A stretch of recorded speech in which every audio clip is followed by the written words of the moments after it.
नमो तस् भगवतो अरहतो सम्मा संबुद्दस्स। नमो तस् भगवतो अरहतो सम्मा संबुद्दस्स। नमो तस् भगवतो अरहतो सम्मा संबुद्दस्स। हेच भूतातीताच हेच बुद्धा अनागता पचुपन्नाच भूता अहं वन्दामि सर्वदा। हे च धम्मातीताच हे च धम्मा अनागता पचुपन्नाच धम्मा अहं वन्दामि सर्वदा। हे च संघातीताच हे च संघा अनागता पचुपन्नाच संघा अहं वन्दामि सर्वदा। महादयो महासतो बोधिमूले निषेध्यं पंचमारे पराजित्वा पतो सम्मोदिमोत्तमम्। एतेन सच्चवदेन सोदिते होतु सर्वदा। एतेन सच्चवदेन सर्वदुःखभया रोगाशोको अन्तराय विनश्यतु। एतेन सच्चवदेन होतु ते जय मंगलानि।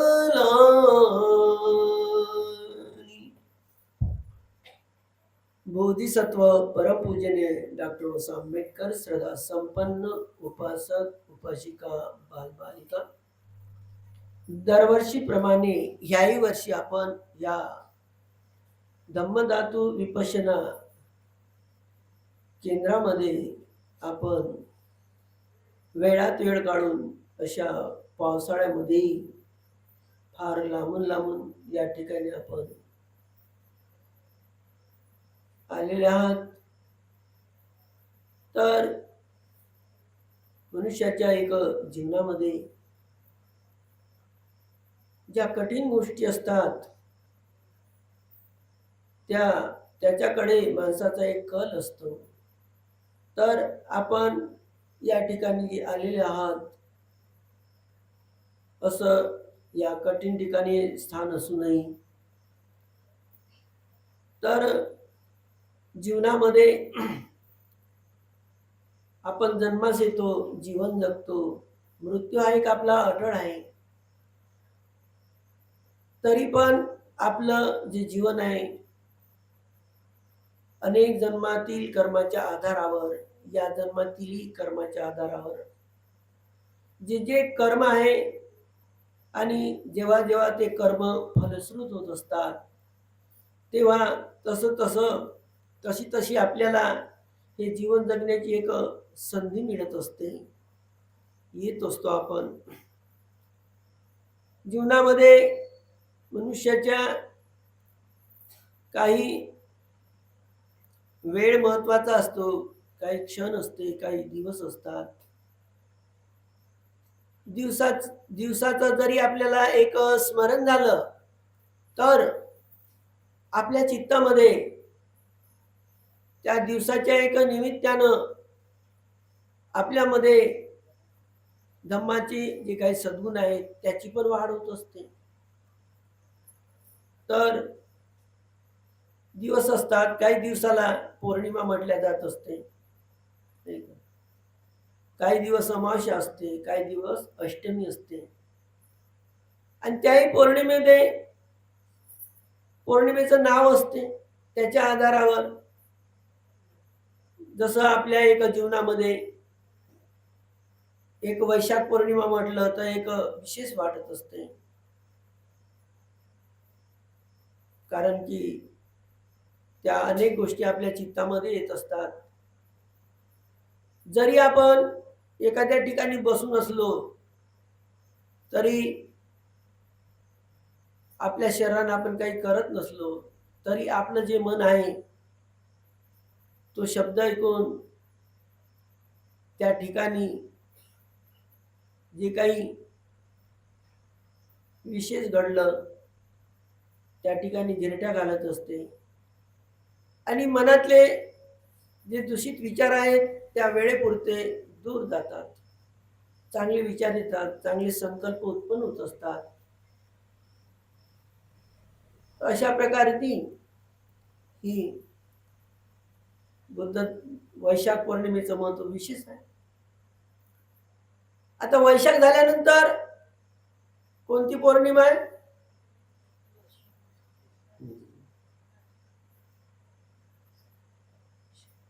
मी भुलल्यासारखं झालं. हा, ज्येष्ठ. आता आता खरंच बोललो असेल का मी? तुम्ही म्हणता होस म्हणून आहे की नाही? ज्येष्ठ म्हणजे मोठी पौर्णिमा आहे. कशासाठी मोठी पौर्णिमा आहे? ही पौर्णिमा माणसाचं मन मोठं करत असते, आहे की नाही? जसं तुमचं सर्वांचं मन मोठं आहे की नाही? आहे का तुमचं मन मोठं? नाही. तर मोठं मन कोणाचं होतं? भगवान बुद्धाचं होतं. पण भगवान बुद्धाचं मन मोठं कोणाचं असते हे माहित नाही तुम्हाला? अरे मोठं मन म्हणजे जो जास्त दान देते त्याचं मोठं मन. एवढंही नाही माहित तुम्हाला? जो जास्त दान देते आणि महत्वाचं दान देते नाही का, त्याचं मन मोठं. मग भगवंताच्या काळात मन मोठं कोणाचं होतं? मन मोठं जे होतं ते उपासकामध्ये कोणाचं होतं? उपासिकेमध्ये कोणाचं होतं? नाही का, विशाखाचं, आहे की नाही? पहा बरं, उपासक म्हणलं तर उपासकाचं नाव घेते, आहे की नाही? आणि उपासिकाले असं वाटलं, मग आता उपासिका म्हणल्यावर तेही म्हणते विशाखा, आहे की नाही? तर विशाखाचं मन कसं मोठं होतं माहित आहे तुम्हाला? आता भंतेजींनी नाही सांगितलं का कसं मन मोठं होतं? विशाखा जर त्या जेतवनात जायची असली अगोदर, आहे की नाही, तर जे लहान लहान श्रामणेर होते, आहे की नाही, त्यांच्यासाठी म्हणजे ते काहीतरी बनवून न्यायची. काऊन न्यायची? तिच्या चित्तात यायचं, अरे लहान लहान पोरं आपले आई वडील सोडून आहेत, नाही का? हा, आणि यायले जर आई वडिलांची आठवण आली ते ध्यान नाही लागल आणि घरी उठून पडतील. नाही, मग उठून नाही पडायला पाहिजे, नाही का? तर मग ती जसे आई वडील म्हणजे आवडीचे पदार्थ बनवून नेतात, नाही का, तशी ती दररोज 500 मुलं होते श्रामणे, लहानच होते. त्या 500 मुलांना ती आवडीनिवडीचं बनवून नेत होती ना, आहे की नाही? तुमच्या आता काळात मशीन आहेत, तरी तुम्ही किती मोठ्या मनाचे आहे. तुम्हाला आता तर मशीनच बनवता येते सर्वच, ते युट्यूबवर पाहतात. तरी तुम्ही एवढ्या निर्दयी आहे, काहीच नाही आणलं. विकतही घेऊन आणलं का? रस्त्यात दिसले केळाचं दुकान, केळं आणले. फुटाण्याचं दिसले फुटाणे आणले. अशा उपाशी ठीक आहे. म्हणून आहे की नाही, या पौर्णिमेला भगवंताच्या काळातल्या उपासिका ह्या पौर्णिमेला भगवंताकडे जात, भिक्षूकडे जात, तर काय नेत होतं हा महत्वाचा प्रश्न आहे. नाही, काय नेत होत्या? आणि तुम्ही म्हणता आम्ही शिकून आहो, आमचे बाबासाहेब शिकले, आम्ही काय कमी आहो. हं? मग आता विशाखा विशाखाच नाही तर भगवंताच्या काळातल्या उपासिका किंवा उपासक ह्या पौर्णिमेला कोण्याही भिक्षूकडे जात असल नाही का, तर ते काय नेत असतील. आता त्याला माहित होतं आहे नाही, आज तुम्हाला माहित आहे तर आणलं तुम्ही. हे तर कोणत्याही पौर्णिमेला नेता येते, पण जे या पौर्णिमेला नेता येते ते इतर पौर्णिमेला नाही नेता येत. काय असं सांगा बरं.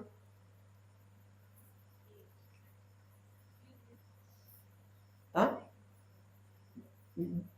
पौर्णिमा किती काय? 12 आहे की नाही. मी काय म्हणत आहो, या पौर्णिमेला भगवंताच्या काळातले उपासक उपासिका भिक्षूसाठी जे नेत होते ते दुसऱ्या पौर्णिमेला नेत नव्हते. तसं काय असं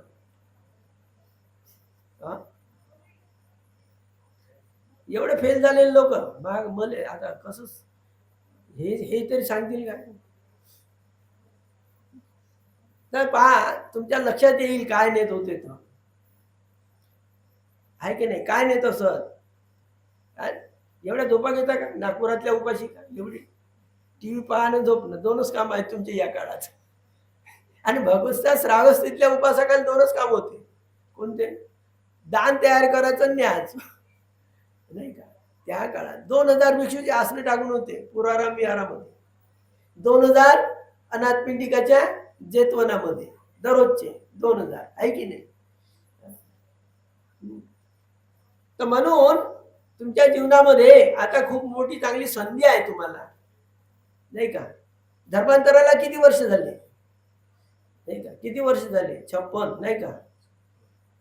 ते 45 नाही 25 70 71 वर्ष झाले आहे की नाही. पण आता तुम्हाला संधी मिळत आहे नाही का. तर म्हणून तुमच्या जीवनामध्ये कोणती संधी मिळत आहे, पण तुम्ही का नाही एवढ्या एवढ्या एवढ्या आराम करता की नाही लस, म्हणून तुम्हाला माहिती नाही. आणि मी काही जास्त प्रचार प्रसार करत नाही, तिथं मोठी अडचण आली आहे की नाही. आणि दुसरे भिक्षुक आहे तुम्हाला हे सांगत नाही. सांगितलं का एवढे वर्ष झाले तर युट्यूब पाहायला सांगितलं का. मी तर म्हटलं का ह्या पौर्णिमेला तुम्ही जे नेता ते 12 महिने तुम्हाला नेता येत नाही. मग असं काय नेत असतात दान द्याने. हे शिकले गेले तसेच गेले, तिथं जाऊन सांगितलं होतं. काय नेत होते तर तुम्हाला उदाहरण आहे. जेव्हा विशिकेनं काय केलं होतं, तिच्या दासीला सांगितलं होतं तर तू जा आणि भिक्षू संघाला भोजनाचं निमंत्रण दे नाही का. ते दासी गेली आणि दुरूनच पडत आली वापस. काहून आली? तिले वाटलं हे भिक्षू होय का नागवे साधू होय. काहून तर त्याच्या अंगावर कपडेच नव्हते. अंगावर नव्हते म्हणजे लुंगी सारखेच होते टाकून. ते काय कारण होतं झाले त्या उपासिकेच्या लक्षात. तर म्हणून ते उपासिका वापस आली. मी म्हणे गेलो तर खरं, पण मी ओळखलंच नाही ते भिक्षू होय. कारण की ते पाण्यात भिजत होते. काहून भिजत होते? आपले चिवरे ठेवले भिक्षा पात्रात झाकझूक करून, पाणी जाणारच आहे. आता याला पाणी येणार आहे, तो येतच राहील का नाही. काय काय लोकांना असं वाटलं आता जायच्या वेळेस पाणी आलाय नाही इथं, मग आता जायचंच काय नाही, ते दरवर्षीच राहणार आहे इथं. पावसाळ्यातले कार्यक्रमच आहेत आहे की नाही. पावसाळ्यातले थंडीतले कार्यक्रम आहेत. शिलान म्हणतीचे कार्यक्रम पावसाळ्यातलेच आहेत. आषाढ पौर्णिमा प्रमुख कार्यक्रम पावसाळ्यातलेच आहे. तर मग ती वापस आली. आता वापस आल्यावर आता हिले झोप लागत असेल का. तुम्ही जशा झोपतात एवढ्या झोपता तर कोण आहे की नाही. सापाच्या योनीतून आल्या खरा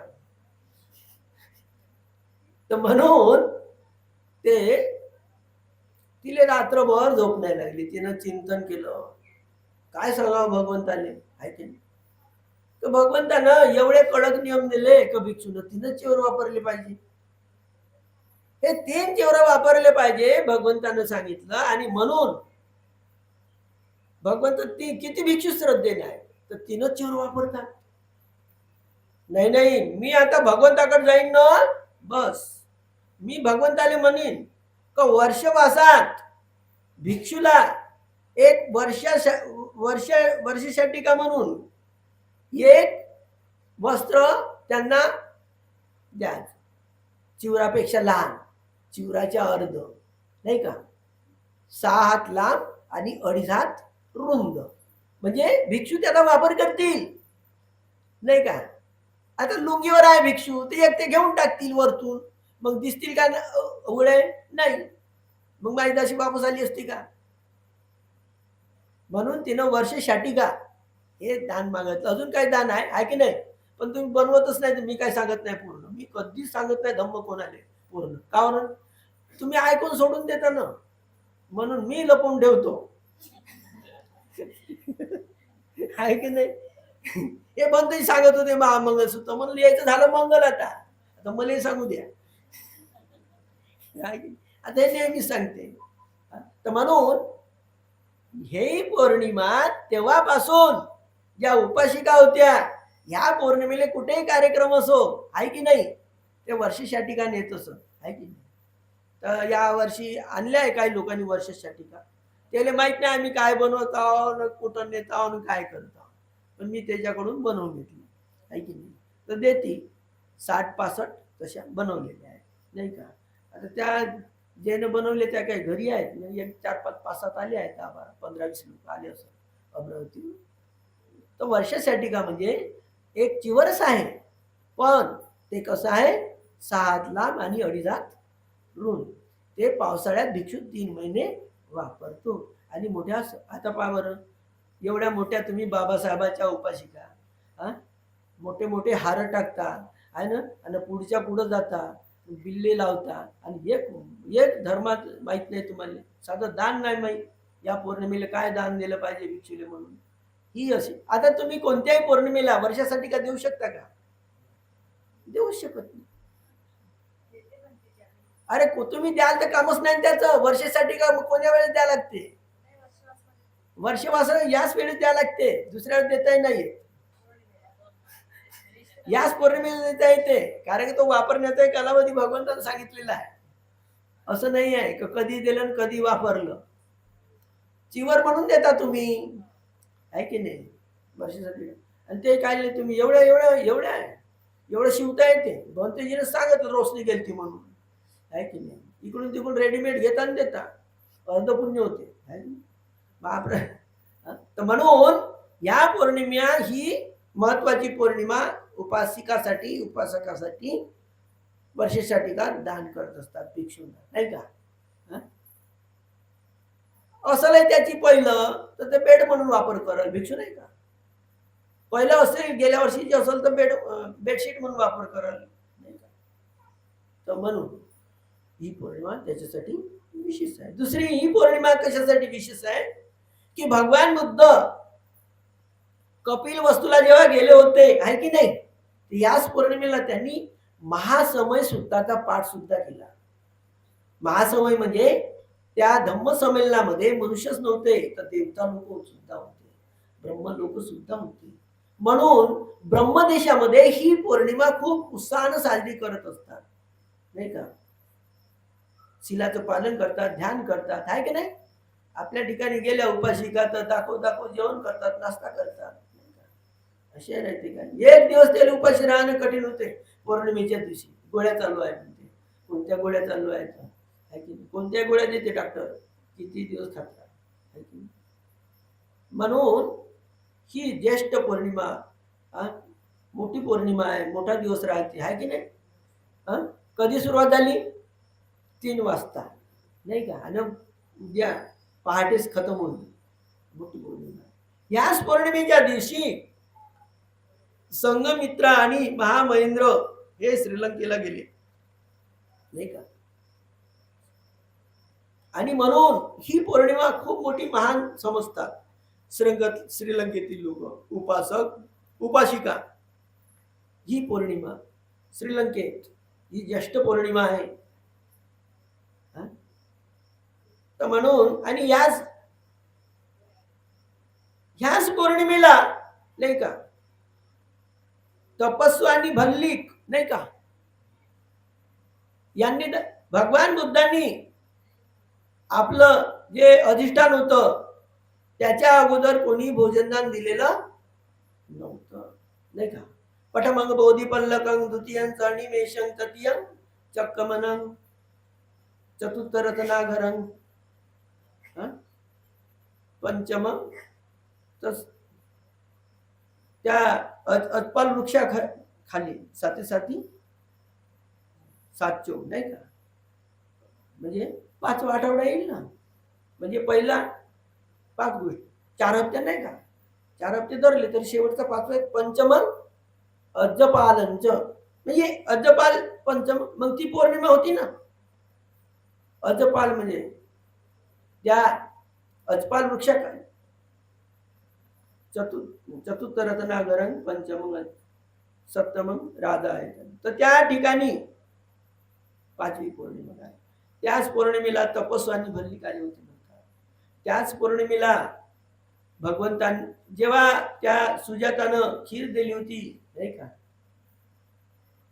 तेव्हा भगवंताला म्हटलं होतं का भगवान मला भेट द्या. भगवंतांनी भेट पण दिली म्हणतात. तर ही ज्येष्ठ पौर्णिमा आहे. म्हणून आपल्या एका जीवनामध्ये ठीक आहे तर आपण आता आपला जो जन्म झालेला आहे आपल्या या जन्मामध्ये कोणत्याही जन्मामध्ये मनुष्याचा जेव्हा जन्म झाला जन्म घेणं हे काय दुःख आहे की नाही. मग जन्मापासून सुटका करणे सुख आहे. कोणत्याही जन्मामध्ये जेव्हा तुमचा जन्मच होणार नाही म्हणजे अनंत व्हाल तेव्हा तुमचा जन्म होणार. परंतु अनंत व्हासाठी तुम्हाला 10 पुण्यपारमिता पूर्ण कराव्या लागतील नाही का. दान शील नष्कर्म्य प्रज्ञा वीर्य शांती सत्य अधिष्ठान मैत्री आणि उपेक्षा या जेव्हा 10 पुण्यपारमिता पूर्ण कराव्या लागतात कोणत्याही जन्मामध्ये. पण प्रत्येक जन्मामध्ये या 10 पुण्यपारमिता आपल्याला पूर्ण करण्यासाठी वाढवण्यासाठी नाही का कशाची गरज आहे. आपल्याला कशाची गरज आहे आपल्यामध्ये संकल्प पाहिजे. या पुण्यपारमिता जेव्हा होतील तेव्हा आपण अद्दाई माय पडिपत्या जाती जरा मरणम्मा ह्या जे पुण्यकर्म करतो ते त्याच्यासाठी करतो. हे जे मी पुण्यकर्म करतो या पुण्यपारमिता मी पूर्ण करतो हे कशासाठी जाती जरा मरणम्मा. कारण का जन्म घेणं चांगला आहे का. जन्म घेणं नाही दुःख आहे की नाही. चांगल्या फुलाच्या सुगंधात जन्म होते का नाही. मोकळ्या मैदानात जन्म होते का नाही होते का. आणि अडचणीतच जन्म होते. आता जरी आपला जन्म आपल्याला माहित नाही पण अंदाज तर लागते की नाही. दुसऱ्याचा जन्म कसा होता एवढं तर माहित आहे ना. आपला जन्म झाला हे आपल्याला कसं काय माहित राहील नाही का. पण दुसऱ्याचा जेव्हा जन्म झाला हो खूप सुगंधाच्या बगीच्यामध्ये झाला असं होईल का नाही. खूप मोठ्या मोकळ्या मैदानात झालं त्याला इकडे तिकडे फिरता येते असं तरी होईल का नाही. आणि खूप सुखानं जन्म झाला आहे की नाही. सुखान जन्म झाला तर जन्मतानी काय रडलं असतं का. हातवर करा बरं एवढ्या उपाशिकाने एका या पोराला जन्म दिला असेल अगं माझ्या पोरणाची महापूर्गनं हसतच जन्मास आलं. हातवर करा बरं कोणाला एकाही पोराला तुम्ही हसत जन्म नाही दिला आहे की नाही. बरं नाही हसलं चालते पण रडलंही नाही पाहिजे. सांगा कोणाचं पोरग रडलं नाही एखादी उपाशिका करत बरं तर काहून आधी त्याच्यात ताकदच नव्हती. काढल्याबरोबर त्याला काचात ठेवायला लागेल. घ्या अशा पोराला जन्म द्या का ज्याच्यात काहीच शक्ती नाही राहत. पण शक्ती असूनही का तो मुलगा रडलाच नाही काय. मग न रडणाऱ्या पोराला जन्म द्यायचा असेल तर काय करायला लागेल. असे काही न रडणारे पोरं आहेत का जन्मास येते का येते का? बापा भगवान बुद्ध रडले होते का? हो नाहीच म्हणता. म्हणजे तुम्हाला लय सवलती आहे का या काळात? नाही मनाची सवलतच आहे. भगवान बुद्धाला जन्म देणारी जी महामाया होती आहे की नाही, मग भगवान बुद्ध रडले का? नाही. तर म्हणून आपल्या एक जीवनामध्ये यासाठी आपण संकल्प करतो, दुःखातून मुक्त होण्यासाठी संकल्प करतो, परंतु एका संकल्पाने नाही होत. मनात ठरवलं का माझी दुःखातून सुटका होत अशी होणार आहे का? नाही. म्हणून आपला दुसरा संकल्प महत्वाचा असते की इमिना पुण्य कमेनं मामी बाल समागमो. मूर्खाच्या संगतीत राहील तर मला जन्मच घेत राहा लागल, शिलाचं पालन नाही होईल, नाही का, सगळ्याच गोष्टी होतील. मूर्खाबरोबर बसल्या आपोआपच होते काय? पेरा लागते का काडी कचरा? मूर्खाची संगत काय त्याच्यासाठी पुण्य करावं लागते? काहीच नाही. आपोआप संगत भेटते मूर्खाची, कारण का मूर्ख त्या ठिकाणी चांगलं आहे की नाही. पण सत्संगती मिळण्यासाठी आपल्याला इमिना पुण्य कमेनं मामी बाल समागमो आहे की नाही. दररोज अगरबत्ती मोमबत्ती यू त्यू करून आपला संकल्प आपण भुललो नाही पाहिजे. म्हणून आपण इमिना पुण्य कमेनं मामी बाल समागमो सतंग समागमो तू यावं, या जन्मात आपण म्हणतो. मग याही जन्मात आपल्याला जे धर्मगुरू मिळाले, याच्या कोणत्या तरी जन्मामध्ये आपण संकल्प केला, म्हणून या जन्मात आपल्याला धर्मगुरू मिळाले, नाही का. मग काही लोकांना धर्मगुरू मिळत असते, नाही का, बंधन करासाठी, दान द्यासाठी, पुण्यकर्म करासाठी, नाही का. पण जीवनामध्ये दुर्लभ गोष्टीसाठी धर्मगुरू मिळाला पाहिजे. काय दुर्लभ आहे जीवनामध्ये, नाही का. बँकेत टाकलेल्या पैशाचं व्याज येते, पैसे वाढत राहते, चांगली गोष्ट. पण दुर्लभो श्रद्धा संपत्ती. आपल्या मनात सत्याविषयी जी श्रद्धा आहे, दुःखाविषयी जी श्रद्धा आहे, ही वाढली पाहिजे. त्याचं विस्मरण नाही झालं पाहिजे. जर विस्मरण झालं तर आपण सुखाले दुःख आणि दुःखाले सुख म्हणू, आणि पुन्हा आपलं दुःख वाढवून घेऊ. वाढवतच असतो ना. शिलाचं पालन नाही होत म्हणजे दुःख काय कमी होईल? आपण शिलाचं पालन नाही केलं तर दुःख नाही कमी होईल का? नाही होईल. मग तर म्हणून दुर्लभो, तर ह्या गोष्टी आपल्या एक जीवनामध्ये हे संकल्प, नाही का. म्हणून ह्या पौर्णिमेच्या एक निमित्तानं आपण सर्व काही ऐकू, पण एका एका जन्मामध्ये एक एक विशेषता असते, नाही का. तर जे सत्पुरुष असतात, म्हणजे महान लोक असतात, ते जन्मास येतात, नाही का. जन्मास येतात. प्रत्येक सत्पुरुष महापुरुष पुण्यवान सत्व सर्वच गोष्टी सांगत नाही. कोणी सांगतात, कोणाच्या चित्तात येते, कोणाच्या चित्तात येत नाही.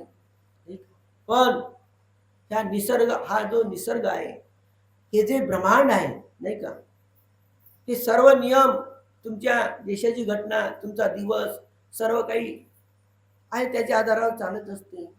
देवता लोक, मनुष्य लोक, नाही का. तर म्हणून असे काही भिक्षू होतात, नाही का, त्यांना एक ऐकिवच नाही, अनुभूतीचं ज्ञान. एका वेळेस मनुष्य लोक, देवता लोक पाहत असतात, तुशी देवता लोक सुद्धा पाहत असतात.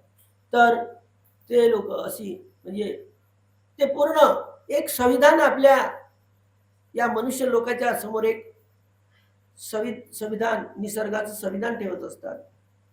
आणि जर आपला विश्वास असला तर आपणही काय करतो, त्याची वाट पाहतो, त्याला ओळखतो, नाही का. तर म्हणून हे सर्व जे घडत असते आहे की नाही, आपल्या मनाने नाही घडत राहत, नाही का. आपल्या मनाने घडेल का? नाही. धम्माचा किती रात झाला, नाही का, धम्माचा किती रात झाला तरी आपल्या मनाने होईल का? नाही. मग संघाच्या मनाने होत असते, नाही का. संघ तोही ज्या संघामध्ये अनंत आहे, त्या संघाच्या आधारानं ह्या निसर्गामध्ये एक बदल होत असतो. भगवान बुद्धाच्या धम्माचा प्रचार आणि प्रसार चालला. पण 300-400 वर्षानंतर याही धम्माचा एक राग झाला. तेव्हा, नाही का, तेव्हा उपासक राजा मिलिंद जेव्हा जन्मास आला, तेव्हा भिक्षूला तो प्रश्न विचारू नाही का, त्यांना घाई सांगत होते. म्हणून काही भिक्षू आपल्या ध्यानाच्या आधारावर ध्यान करासाठी नाही का हिमालयावर गेले, जंगलात राहत होते. आपण जर नदीस पडलो तर राजाच्या प्रश्नाचे उत्तर देत. पण ते संपूर्ण भिक्षू ध्यान कशासाठी करत होते की नाही, या पृथ्वीवर धम्माचं राज्य झालं पाहिजे, लोक अनेक वंचित आहेत. म्हणून ते भिक्षू देऊळ त्यांनी म्हणजे ते तप करत होते, ध्यान करत होते भिक्षू. कशासाठी? तर कोणीतरी एखादा चांगला भिक्षू जन्मास आला पाहिजे नाही का. तर तेव्हा या राजा मिलिंदाच्या प्रश्नाचं उत्तर देईल. तर खरोखर युगंधर पर्वतावर असे कोटीस तरंत वास करत होते. तुम्ही ऐकता. आणि तेव्हा त्यांनी देवता लोकात जाऊन विचारणा केली तर पृथ्वीवर भगवान बुद्धाचा जो धम्मा आहे जम्बूद्वीपात, तर त्याचं एक रक्षण झालं पाहिजे. तेव्हा संपूर्ण भिक्षूंनी मागणी केली की देवता लोकांमध्ये असा कोणी देवपुत्र नाही काय. तेव्हा ज्याच्या पुण्य पारमिता प्रबळ होत्या अशा नाचिनानं जन्म घेतला. म्हणजे सांगण्याचा उद्देश की काही काळामध्ये जसे पुण्यवान सत्व जन्मास येत असतात, त्या वेळेसच या मनुष्य लोकांना काय होते, एक धम्म ऐकण्याची संधी मिळत असते. एका कालखंडामध्ये पुण्यवान सत्व जेव्हा जन्मास येतात तर त्याच्या माध्यमानं हे लोकांचं पुण्य होत असते. आपलं पुण्य होण्यासाठी आपल्या चित्ताची चेतना तर आवश्यक आहे, दान वस्तू तर आवश्यक आहे. पण दान ग्रहण करणारे लोक आपली श्रद्धाही बसली पाहिजे की नाही. नाही तर आपण कुठेही दान देतो का? नाही. श्रद्धा बसली पाहिजे, श्रद्धा समजली पाहिजे, तर आपलं पुण्य होत असते. श्रद्धा समजली पाहिजे ना. आता हे आपण धम्म म्हणून श्रद्धा वाढण्यासाठी दुर्लभो श्रद्धा संपत्ती, दुर्लभो सद्धम्म सम. आपल्याला धम्म ऐकू तेव्हा ना. धम्म जर नाही ऐकला आहे की नाही. आता आजच्या तुम्ही आता एवढ्या साऱ्या उपाशी आल्या की नाही, रिकाम्या साताना आल्या ना. मग आणलं का आणि काय खूप मोठं जीवन राहायचे का ते वर्षासाठी का? म्हणजे नाही, 3-4 मिनिटात होऊन जाते आहे की नाही. तर आणलं आता उद्या पाहा बरं, उद्या पहाटेच आहे की नाही. अरे हो, किती पुण्य झालं असतं असं म्हणा. तर म्हणून आता तुम्ही इथं जन्मास आल्या, तर ह्या पौर्णिमेच्या दिवशी गेल्याही वर्षी या ठिकाणी काही श्रामणे झाले. याही वर्षी इथं श्रामणे म्हणजे इथं प्रशिक्षण 10 दिवसाचं शिबिर आहे. योगायोगानं इथं उद्या प्रवृत्ती आहे.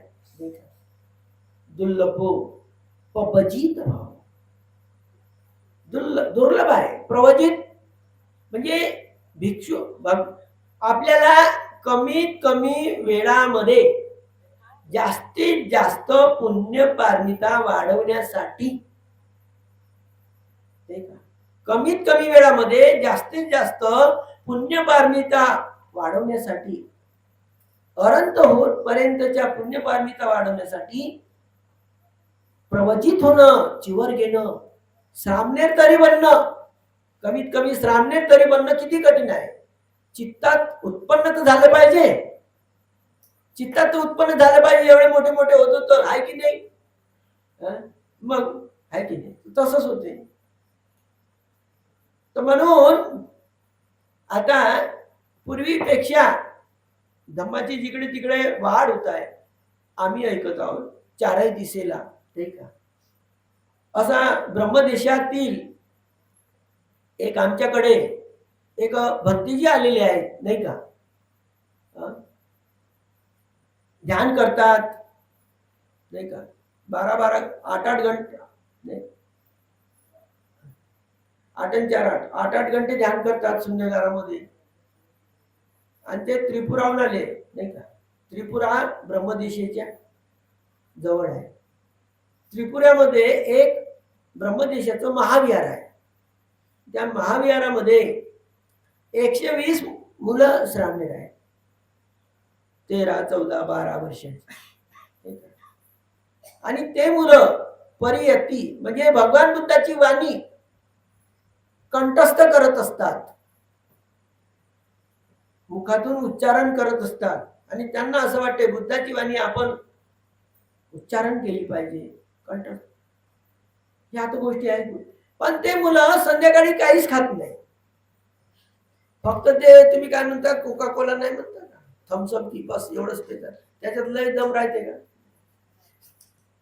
आज दम राहते तुम्ही तरी घेऊन पाहिजे बरं, त्याच्यावर राहता का? नाही राहत. 120 मुलं आहे की नाही.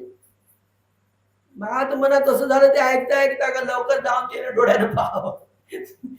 जाणत नाही हो, एक सांगतो चित्तात असं होतं. म्हणजे किती त्यागी मुलं. ब्रह्मदेशात एक विहार आहे आणि त्रिपुरामध्ये सुद्धा आहे. 120 मुलं आहेत. मी प्रत्यक्ष डोळ्यात पाहून आलो. पाहणारे भंतेजी त्यांच्या ठिकाणी 1-2 महिने राहणारे भंतेजी आपल्या आंबोळ्याला आहे. आता ते खोटं असेल का? 120 मुलं संध्याकाळी काहीच खात नाही. काही खात तर नाही, पण चिवर आहेत 3च टाकतात. ते बन्याने नाही टाकत, नाही का? आता पहा, एवढ्या थंडीमध्ये साधी बन्यान नाही टाकत.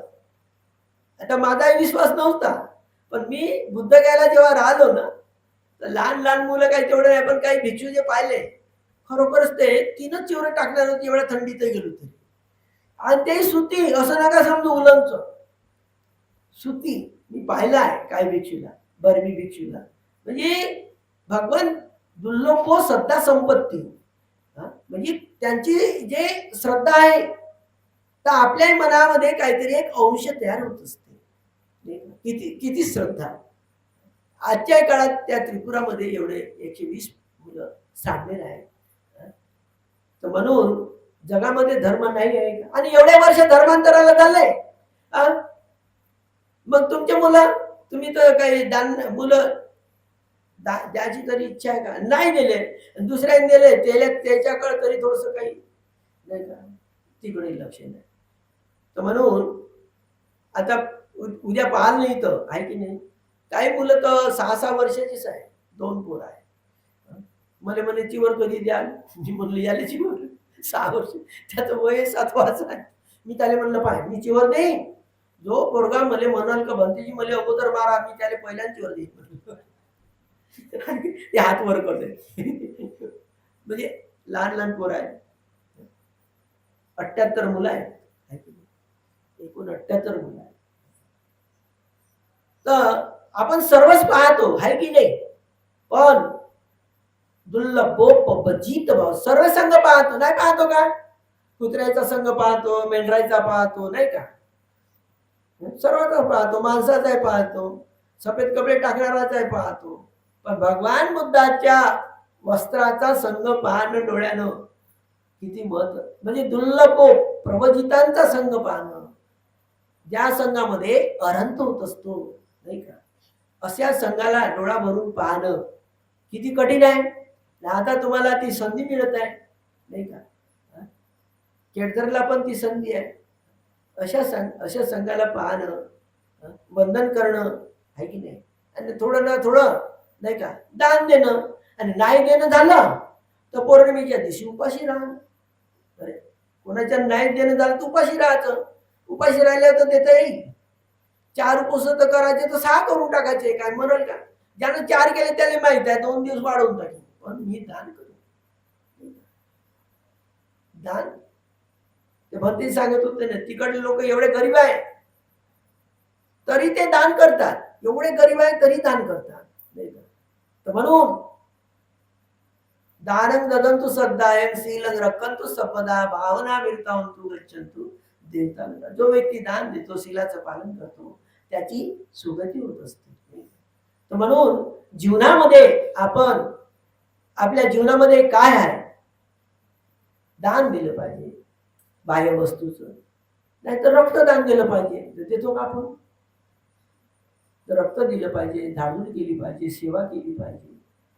या दानात रक्तही दिल्यासारखं होते. थोडंफार शरीराची झीज झाली पाहिजे, नाही का. कोणत्याही ठिकाणी असे सेंटरचे कामं असतात, श्रमदान केलं पाहिजे.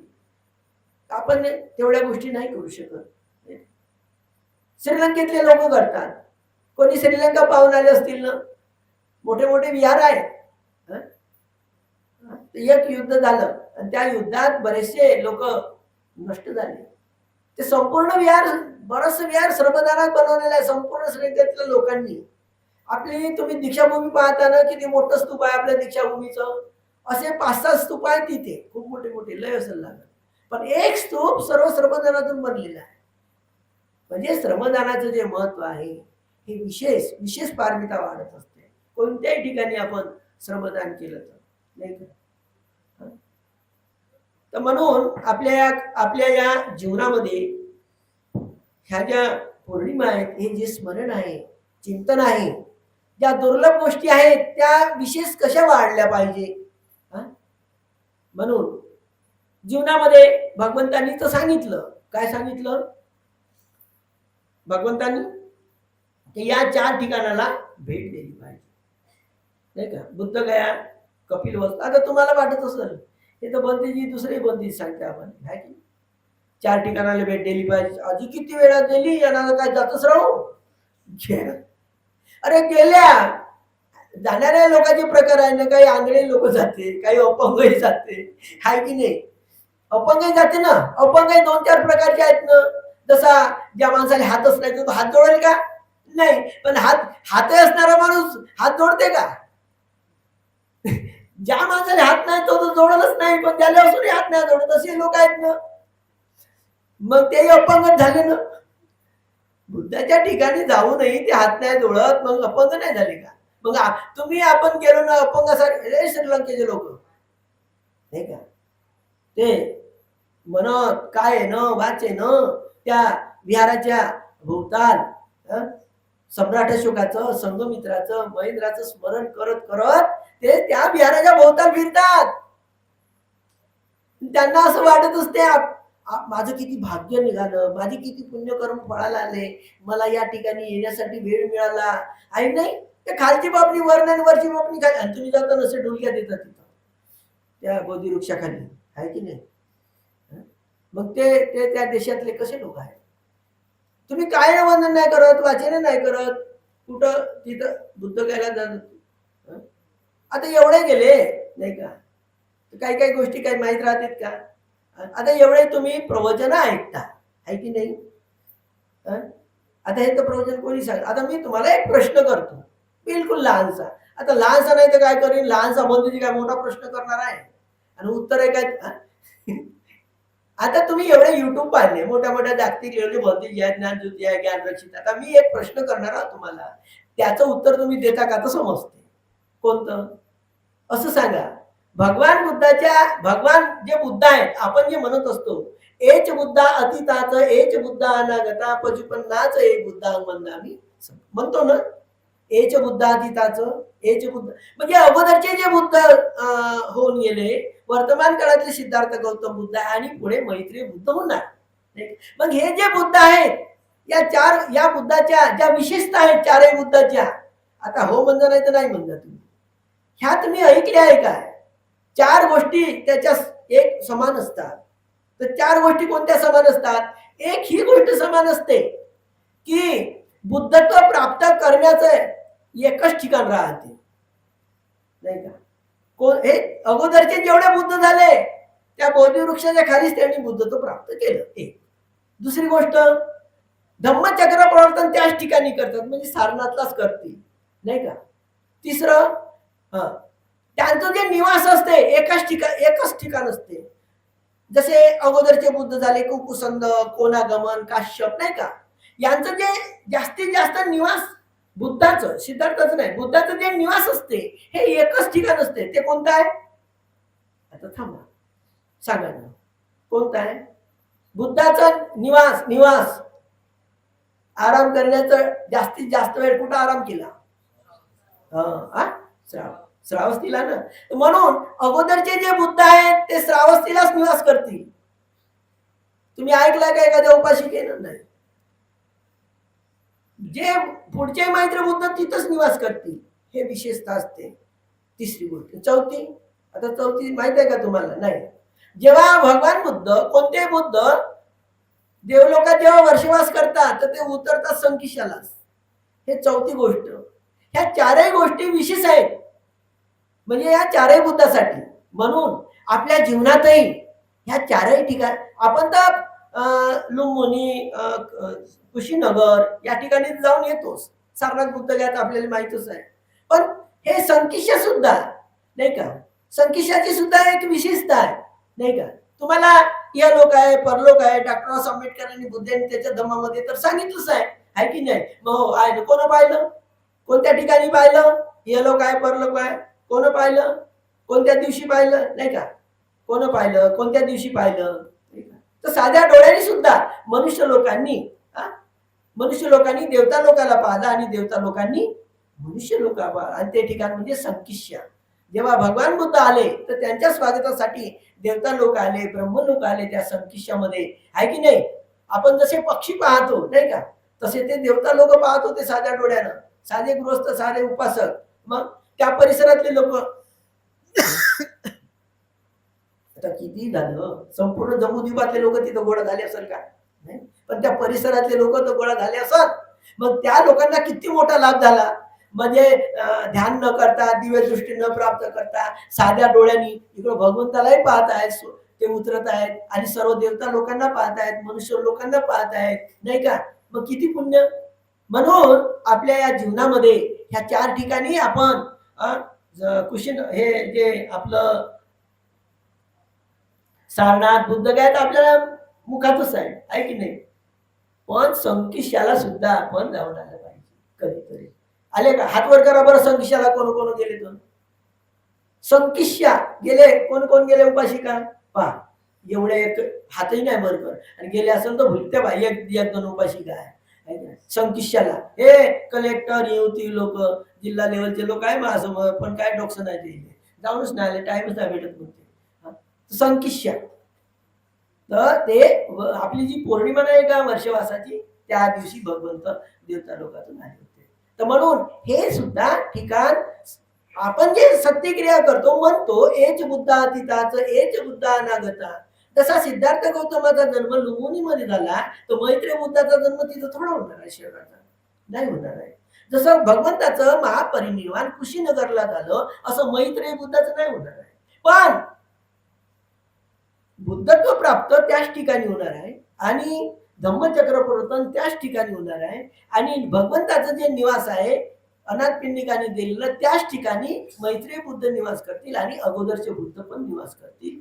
आणि देवता लोकातून जेव्हा येतील तेव्हा तेच ठिकाण राहील, संकिशा दुसरं राहणार नाही. ही चार गोष्टी म्हणजे जे बुद्ध होऊन गेलेले आहे त्यांच्यासाठी या सारख्याच असू शकतात, नाही का. म्हणून अशाही ठिकाणी आपण, नाही का, गेले जवळपास तर जाऊन ये जा, आहे की नाही. आता एवढ्या लोकांतून तर बरेचसे लोक नाही गेले संदेशाला. मी सांगतो, पण मी नव्हतो गेलो, मग जाऊन आलो. जाऊन आलो तिथून. तर म्हणून तुम्ही जाता राहा द्या का, मी जाऊन आलो, तुम्ही तिथंच राहा द्या. याच्यासाठी का माझ्यापेक्षा तुम्हाला जास्त लाभ होईल, नाही का. मी जाऊन आलो, तुम्हाला काय थोडासा लाभ झाला, आहे की नाही. तुम्ही मोकळ्या मनाने जाता, पेन्शनवाले लोक आहे तुम्ही, आहे की नाही, म्हणजे चांगले राहता आमच्या. तर म्हणून तिथं काय मनच नाही लागत तसं पाहायला गेलं तर, आहे की नाही. आता माझं मन काहून लागते, आता ते सिद्धांत आमच्या हाताशी भेटतात पुस्तकातून, म्हणून मन लागते. नाही तर तिथं ते देवी फेवी ही सर्व काही असतच आहे की नाही. मन राहते तसं राहते, आहे की नाही. कठीण कठीण ठिकाणी आपलं म्हणजे मन नाही लागू शकत. तर अशा अशा एक प्रकारे आपल्या एक जीवनामध्ये आपण जन्मास्त आलो, पण आपल्याकडून आपला अहंकार कमा, आहे की नाही. किती अहंकार आहे आपला, हे माझं आहे, हे महापुराचं आहे, बँकेतलंही माझं साहेब, हो बँकेतलंही माझं आहे, महापुरात, असं आहे की नाही. तर म्हणून आता हे ह्या या निसर्गाची जे घडण झाली, जे चढावड झाली, आपल्या चिंतनात आली पाहिजे की बुद्धाने बुद्धत्व प्राप्त कुठे केला, बुद्ध घ्यायला प्रचार कुठे केला, श्रावस्तीमध्ये. पण भगवान बुद्धाच्या धम्माचं जे अस्तित्व आहे, जे देवता लोकांमध्ये नाही आणि ते मनुष्य लोकांमध्ये नाही, ते आपल्या अजेंड्यामध्ये आहे की नाही. म्हणजे आपण आपलंही काही नाही काय पुण्य आहे, पण या अजिंठ्याच्याच परिसरातील नाही का आता आपल्याला भगवान बुद्धाच्या धम्माचा प्रचार आणि प्रसार करणारे अनेक सम्राट झाले, राजे झाले, महाराजे झाले, आहे की नाही. पण केळझर या ठिकाणी शेवटचा एक राजा झाला, आहे की नाही. आणि त्या राजाचा थोडक्यामध्ये एवढा त्याग आहे, तेवढा त्याग पृथ्वीवरील कोणत्याही लोकांनी केला नाही. हजारो सैनिकांनी, लाखो उपासक उपासिकांनी भिक्षू सुमित्राच्या एक आदेशानं आपल्या विशाल अशा संपत्तीचा, सोन्याचा, नाण्याचा, त्या भूगर्भामध्ये सोनं नाणं, गळ्यातले दागिने टाकून दिले. आणि जिकडे रस्ता मिळेल तिकडे आपला जीव वाचवण्यासाठी आपापले लहान मुलं भुके तहानेची पर्वा न करता आपला जीव वाचवण्यासाठी भिक्षू सुमित्राच्या आदेशानं ते निघून गेले. पण निघून कुठं गेले असतील हे काय तुम्हाला शेवटचे ग्रंथ मिळतील का? कोण शेवटचे ग्रंथ कोणाच्या हातात मिळतील आणि शेवटचे ग्रंथ कोण लिहिल आणि कोण सांभाळून ठेईल? एक तर जे ग्रंथ झाले ते नष्ट झाले पाहिजे असा धर्मविरोधी लोकांचा एक कट असते, नाही का. मग तर म्हणून काय काय गोष्टी आपल्याला अंदाजानं अनुमानानं कराव्या लागतात. केळझर हे काही इतर लोकांपेक्षा आपल्यासाठी काही अपरिचित ठिकाण नाही. हे आपल्या विदर्भातील लोकांना, महाराष्ट्रातील लोकांना कसं आहे एक परिचित ठिकाण आहे.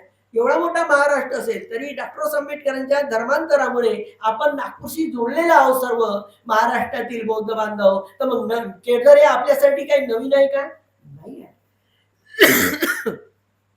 तर म्हणून ह्या केळझर मध्ये असा अंदाज करायला लागल की जेव्हा शत्रू कोणत्या दिशेने आले, पैठण कडून शत्रू आले, औरंगाबाद कडून शत्रू आले, हे नाही का मोगली लोक, मुसलमान लोक यांच्या टोळ्या आल्या त्या राजावर स्वारी करण्यासाठी आल्या ना. मग आता हे लाखो हजारो सैनिक म्हणाल, लाखो उपासक कुठं गेले असतील, आहे की नाही. तर ते कोणत्या दिशेला गेले असतील? ह्याच दिशेने आले. काय काय लोकांच्या काय काय गोष्टी तुम्ही तर कल्पना करता, मी तर कल्पनाच केल्या, आहे की नाही. मी कल्पना केल्या, मी भ्रम केल्या, पण तो मा कल्पना आणि भ्रम थोड्या थोड्या म्हणजे झाला, आहे की नाही. आता तुम्ही येता इथं, आहे की नाही. आल्यावर तुम्हाला तिथं बोर्ड लागून आहे आणि तिथं वाचत असता काय, धम्म धातू विपश्यना केंद्र. हा सर्व भ्रम आहे, कल्पना आहे. भंतेजी शिलांच्या कारण भंतेजीच्या हातात काही पुस्तक मिळालं आणि त्याला ध्यान न लागतात तेच लागलं काय. नाही, धम्मराज राजानं घर सोडलं, लाखो लोक निघाले, हो, आणि त्याच्याबरोबर ते इकडंच आले असं कुठं, ह्या शिवणपालीच्या दिशेनं, या पर्वतावर. हा भ्रम माझा भ्रम आहे की नाही. पण भ्रम मी भ्रम करो का काय करो, काय तुम्हाला फसवलं का, माझ्या पावती बुका पाठवल्या का तुम्हाला, नाही. पण भ्रम दिसत आहे ना हा कसा पूर्ण झाला. तर तो भ्रम एवढा गेला माझ्या डोक्यात का तो उतराले खाली नाही. कसा विचार करो, काही लोकही सांगे हे शिवणपालीची महत्वाची जमीन, तुम्ही रस्त्याने येताना दिवसांनी याल तर तळ दिसते, आहे की नाही. ह्या तळ्याच्या मागची 12 एकर जमीन नागवंशी लोकांची आहे. हे आमचे पूर्वज सांगतात. आत्ताही 200 वर्षाच्या अगोदर ही जमीन ह्या लोकांकडेच होती. एक प्रूफ आहे, काळजाची जमीन आहे, प्रमुख जमीन आहे ती. आणि ज्या घरात एक परिवार आहे, डेकाटे परिवार, त्याचं जे घर आहे त्या घरात पा माझा भ्रम किती दूर गेला. मला वाटे त्या केळझरच्या राज्यातून एखादा मंत्री आला असं, असं कुठंच नाही ऐकलं मंत्री. आणि तो मंत्री रिकामा नाही आला, पा माझं मन सांगते. त्या मंत्र्यानं भगवान बुद्धाच्या धातू आणल्या असतीलच, आणि त्या धातू आणल्या आणि तिथं त्या धातूच्या आधारावर तो आपल्या म्हणजे प्रजेला या ठिकाणी शेती पाहत असल, ध्यान करत असल काही दिवस, आहे की नाही. आणि त्या धातू असतील, पा किती भ्रमच नव्हे का, मावाला कल्पनाच नव्हे का. आणि त्या धातूच्या नावावर मी विपश्यना सेंटर, तो आमचा मित्र म्हणे गोकुलदा नाव काय द्यायचं ठेवलं, म्हटलं धम्मधातू. माझा भ्रमही पूर्ण झाला, आहे की नाही. पूर्ण नाही झाला पण आता थोडं तरी भ्रमच म्हणाल की नाही, कल्पनाच. आता तो राजा झाला असल नसल, तिथं धातू आल्या असतील नसतील, पण धम्मधातू विपश्यना केंद्राची जी निर्मिती झालेली आहे त्या शब्दाची, ही कशी झाली, काय झाली, कल्पनाच नाही का. पण कल्पना राहावं काय राहावं, तुम्ही बयार झाले माझ्या बरोबर आणि दान देऊन एवढं सेंटर निर्माण केलं, हे मात्र खरं आहे. लोक तुम्हाला किती डोकं फोडू फोडू सांगतील दान करा, तरी तुम्ही करत नाही, आहे की नाही. पण ही तर तुम्ही भ्रमा, मला वाटलं का लोक बाबासाहेबांचे लय बयानच आहे. यायला खरं सांगितलं ना कधी समजणार नाही, यायला कल्पना सांगायला लागल, भ्रमात डुबवा लागलं, डुबले पा. इथं काय लाखो करोडाचं दान देऊन एवढं सेंटर तयार केलं आणि आडी अडचणीत येत आहे तुम्ही, आहे की नाही. इथं काय खूप मोठा प्रचार प्रसार नाही आहे.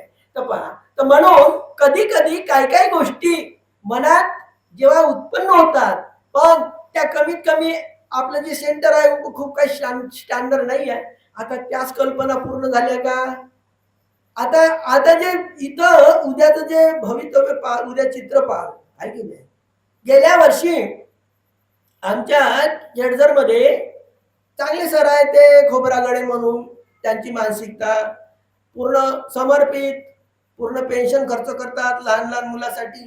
एवढ्या म्हातार वयात 72-73 वर्षाचं वय आहे, तरी त्यांनी संपूर्ण पेन्शन आपल्या मित्रमंडळी करून, आहे की नाही, एवढ्या मुलाचा सर्व खर्च हातवर करता बरं. त्यानं तुम्हाला हे गरज आहे म्हणून व्हॉट्सअपवर दिलं काय म्हणून.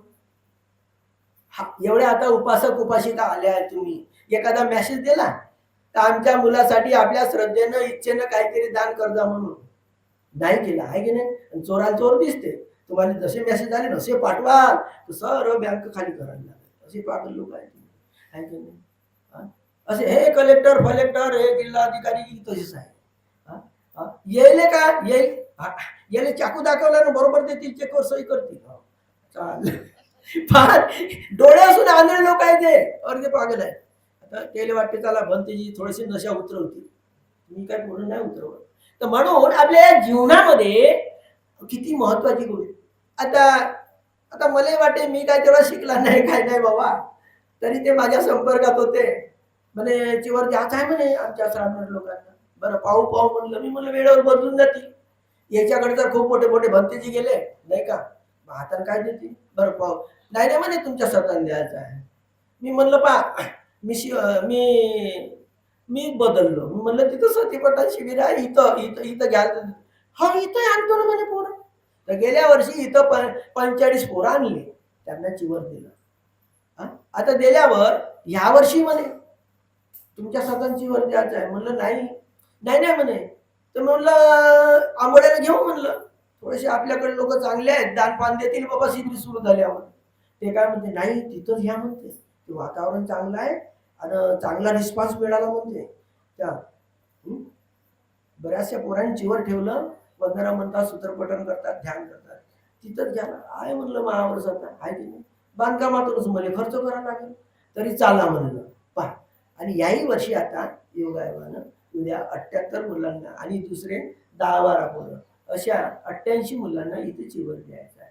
म्हणजे पहा आता हे काम काय मी करत आहो, त्याला काय लालच दाखवत आहो नाही.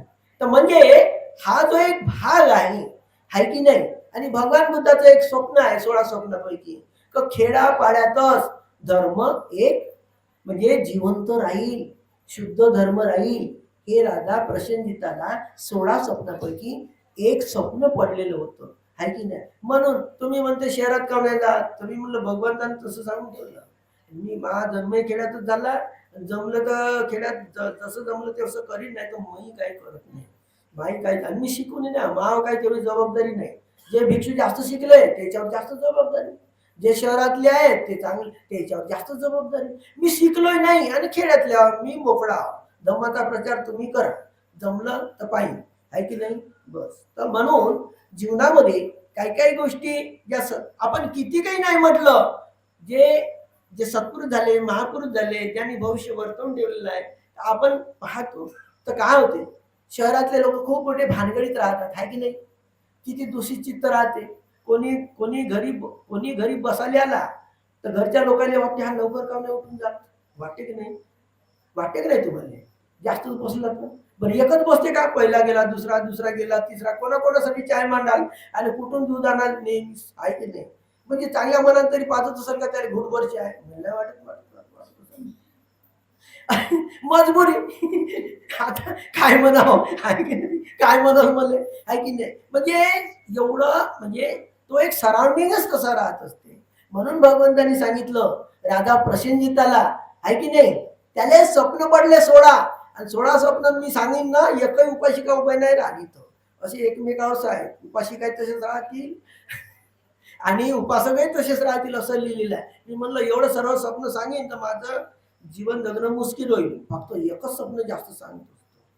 ते म्हणजे त्या राजाला असं स्वप्न पडलं होतं, त्या झोपेत त्यानं खूप मोठं तलाव पाहिलं, आणि त्या तलावातलं मधातलं पाणी खूप गंद दिसलं, दूषित दिसलं. तर याने आली जाग राजाने. राजा भयभीत झाला, कारण तो कोणतंही पाणी पाहतो तलावाच्या भोवतालचं गंध राहते, आणि त्यानं स्वप्नात पाहिलं दूषित पाणी. त्याला वाटलं का आता काही ना काही आहे आपल्या जीवनामध्ये आपत्ती. आणि उठल्याबरोबर ब्राह्मणाकडे गेला आणि ब्राह्मणाला म्हणते, पहा असं असं स्वप्न पडलं.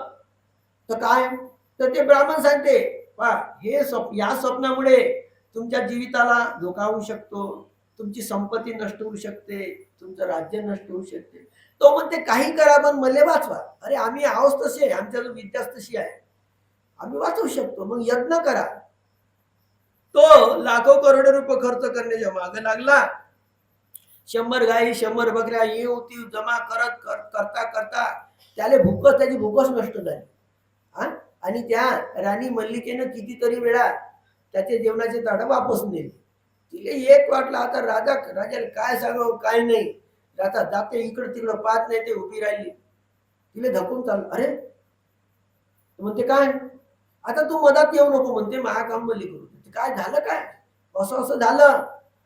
तुम्ही ब्राह्मणाकडे गेलो, त्यांनी असं असं सांगितलं, पण तुम्ही महाब्राह्मणाकडे गेले का, म्हणते नाही. तर म्हणते महाब्राह्मण कोण, एवढे विसरले तुम्ही. हो आता आलं म्हणजे लक्षात, महाब्राह्मण म्हणजे भगवान बुद्ध. हा आता जातो म्हणते मी लवकरच. गेला. भगवान म्हणे असं असं झालं. राजा म्हणे काय झालं तू सांग. काय नाही, असे स्वप्न पडले. ते त्याच्यातलं एक स्वप्न आहे असं, खूप सुंदर तलाव पाहिलं, पाणी सर्व भोवतालचं शुद्ध होतं आणि मधातलं होतं गडूळ अशुद्ध. तर मग हे कसं, ब्राह्मणाकडे गेलो तर ब्राह्मणाने सांगितलं एक तर तुझ्या जीवाला धोका होईल, नाही तर तुझी संपत्ती नष्ट होईल, नाही तर राज्य नष्ट होईल. राजा म्हणे त्या ब्राह्मणाने जीविकेचं जीवन जगण्याचं तेवढंच साधन आहे, हे नाही तुझ्या आहे तिथं ना माझ्या आहे तिथं, हे भविष्यात होणार आहे म्हणे.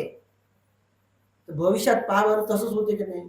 शहरातल्या आता मी माझ्या परीनं आहे की नाही, वर्धा शहरामध्ये आहे की नाही, सर्वच प्रकारचे प्रयत्न केले, लोकांनी प्रतिसादही दिला, सर्व काही केलं, पण ते झाले तसेच आहे की नाही. जसं पाणी होतं तसेच झाले आहे की नाही. कसे, मी घरापर्यंत चारिकेसाठी सुद्धा गेलो आहे की नाही, कार्यक्रम ठरवले, प्रवचन देतो, सर्व चांगलं आहे, त्यानं दान दिलं, स्तूपही चांगलं बनवलं, घरादाराही चांगले आहे, आणि भंतेजीने चांगलेच म्हणते आहे की नाही. आता थोडं थोडं म्हणते बरोबर आहे, काहून आता तसंच होय. आता मी कितीक वेळा सांगू यायले का तलावातलं मधातलं पाणी शुद्ध आहे असं म्हणून सांगू, असं सांगू का, हो हे तलावातलं मधातलं पाणी शुद्ध आहे असं सांगू का. त्या ग्रंथात लिहून आहे तलावातलं मधलं पाणी गंगा आहे. यायले मोठा राग येते, कारण की हे शहरात आहेत ना, शहर आणि खेडे म्हणजे भोवतालचं पाणी, आणि शहर म्हणजे मधातलं पाणी गंध. यायले आता गंध म्हणणं आवडेल का, पण मी यायले सुगंधित तरी कसा म्हणू, माझ्या माझा प्रश्न झाला. तर म्हणून आहे की नाही, आता बाबासाहेबांना एवढ्या कडकडीने तो ग्रंथ लिहिला. आता तुम्ही वाचलं, जयवाल सरांनी काही पुस्तकं प्रकाशित केले, त्याच्यात बाबासाहेबांनी शेवट लिहिला आहे की मी हा जेव्हा ग्रंथ लिहिला तेव्हा मी आजारी होतो आहे की नाही. आता सांगा, आजारीपणात बाबासाहेबांनी हा ग्रंथ लिहिला आणि त्याच्यात गृहस्थाचे कर्तव्य सांगितले की गृहस्थांनी पौर्णिमा आहे, अमावस्या आहे, अष्टमी आहे, या दिवशी येणं पालन केलं पाहिजे. हे करते का, संडे मटन ने म्हणते आहे की नाही. मग आता खरं आहे का येणं हे, आता मी एकटा मी काय करेन आहे की नाही. नाही मला खतम करतील लोक, म्हणलं करत राहा, खतम करतील आणि स्मृती दिवस मोठा करतील, दोनही विचारात आहेत. म्हणून जीवनामध्ये आपल्या जीवनामध्ये तुमच्या सर्वांसाठी पुण्यक्षेत्र आहे की नाही. तुम्ही विचार करा, तुम्हाला उदाहरण दिलं त्रिपुराचं, ब्रह्मदेशाचं, तसं थोडं ना थोडं उदाहरण आपल्या केडझरचं आहे. दरवर्षी मुलं वाढत आहे, कान्या कोपऱ्यातून मुलं येतात. सर्वात महत्वाची गोष्ट आहे की नाही तुमच्यासाठी, आहे की नाही? तुम्ही तुम्ही नाही म्हणत, पण आता तुम्ही मनाच नाही लागल का मले? तुम्ही ना आम्ही तर मना लागल, असं नाही म्हणेन तर कसं जमल? नाही का? तुम्ही किती काही म्हटलं, आहे की नाही? तसं तुम्ही चांगलेच आहे. पण काही उपाशिका काही उदाहरणं ऐकतो ना. पहिलं एक मी लहानपणात भलतंच ऐकतो, आहे की नाही? भलतं काय ऐको? उपाशिका म्हणे, हं? उपाशिका म्हणे, दारू पिणाऱ्या माणसाले मी सोडून देईन. नाही, दारू पिणाऱ्या माणसाले मी सोडून देईन. आजची उपाशिका म्हणते, दारू पिणाऱ्या माणसाले मी काय करीन? सोडीन, पण मोबाईल सोडणार नाही. म्हणजे किती उलट उलट होत आहे की नाही? आता तुम्हाला बरं वाटेल आता मी बोलतो तर. हं? तुम्ही दारू पिणाऱ्या माणसापेक्षाही, नाही का, किती चांगला माणूस राहील तरी त्याने सोडाल, पण मोबाईल नाही सोडू शकत. आता खरोखरच तुम्हाला लागलेली भूक त्या मोबाईल मुळे शांत होते का? होते काय? तुमचं चित्त एकाग्र राहते का? असं असीमित गतिमान चित्त होते, या नसा तुटून जाते तुमच्या. याच्यामध्ये हे पडते, रॅचेस येते, रॅचेस समजते मी बोलतो तर. याच्यात एक एक कण लटकते, हे लंब्या होऊन जाते या इथल्या इथं, आणि त्या काही काढता येत नाही, आहे की नाही? तर म्हणून जीवनामध्ये आता हे लहान लहान पोरं आहेत, मोबाईल मोबाईल सुद्धा वापरत नाही केळझरचे पोरं. मग एवढ्या लहान वयाच्या 10वी पर्यंत आहेत, 12वी पर्यंत आहे, 11वी पर्यंत आहे, आणि मोबाईल नाही वापरत, तर कमीत कमी किती चांगली गोष्ट आहे, कमीत कमी मोबाईल नाही वापरत. आणि त्यांनी आता एक गोष्ट मी त्यांना सांगत असतो का तुम्ही पौर्णिमेला तरी काही खाऊ नका बा. आता ते फळं गिळं खातील लागल, त्याचे आई वडील अष्टशिलाचं पालन करतील कमीत कमी. आणि तुमची मुलं काय करतील? तुम्हाला सांगतील अष्टशिलाचं पालन करा म्हणून. आता ते पोरं चिवरात आहे, तर आई वडिलांना आग्रह करतील का आम्ही नाही खात, तर तुम्ही पौर्णिमा अमावस्या अष्टमी, आता तुमचे पोरं तुम्हाला सांगतील का? ते म्हणतील तुम्ही खा आणि आम्हाला चाला, असं होईल. तर म्हणून डॉक्टर आंबेडकरांच्या धर्मांतरा उशीर का होईना, पण आता आपल्याला असे लहान लहान मुलं पुण्यक्षेत्र होत आहेत. आपण थोडे जरी दान दिलं तर आपल्या दानाच्या आधारावर ते कमीत कमी मोबाईलचे नाही पाहत, आहे की नाही? एवढा तर त्याग करत आहे. एवढ्या त्यागी लोकांना तर आपण थोडं ना थोडं काहीतरी नाश्ता म्हणा, दान दिलं, काही दिलं, हे तर आपलं पुण्य होईल. आणि आम्ही आता भिक्षू जरी आहो आणि पौर्णिमेच्या दिवशी खाणारे आहो सकाळ संध्याकाळ, तर लस तुम्हाला ध्यान लागेल काय? नाही का? आणि आमच्याजवळ 24 घंटे मोबाईल राहते, आहे की नाही? झोपेतही मोबाईल चालूच राहते आमचा. तर खरोखरच तुमच्या मनाने जर विचार केला तर खरोखरच तुम्हाला ध्यान लागेल का? कोणत्या ध्यानात पोहोचता का बाबा तुम्ही? बोल नाही समजून. अरे मोबाईल वाल्याला जेव्हा खूप ध्यान, मी हे नाही म्हणत मोबाईल वाले ध्यान नका देऊ असं नाही म्हणत, पण तुम्ही जर मनात चिंतन कराल की मोबाईल न घेणारे आम्हाला कोणी भिक्षू मिळते का? मोबाईल न वापरणारे, आता याची संख्या 130-35 पर्यंत होऊन जाईल की मोबाईल न वापरणारे.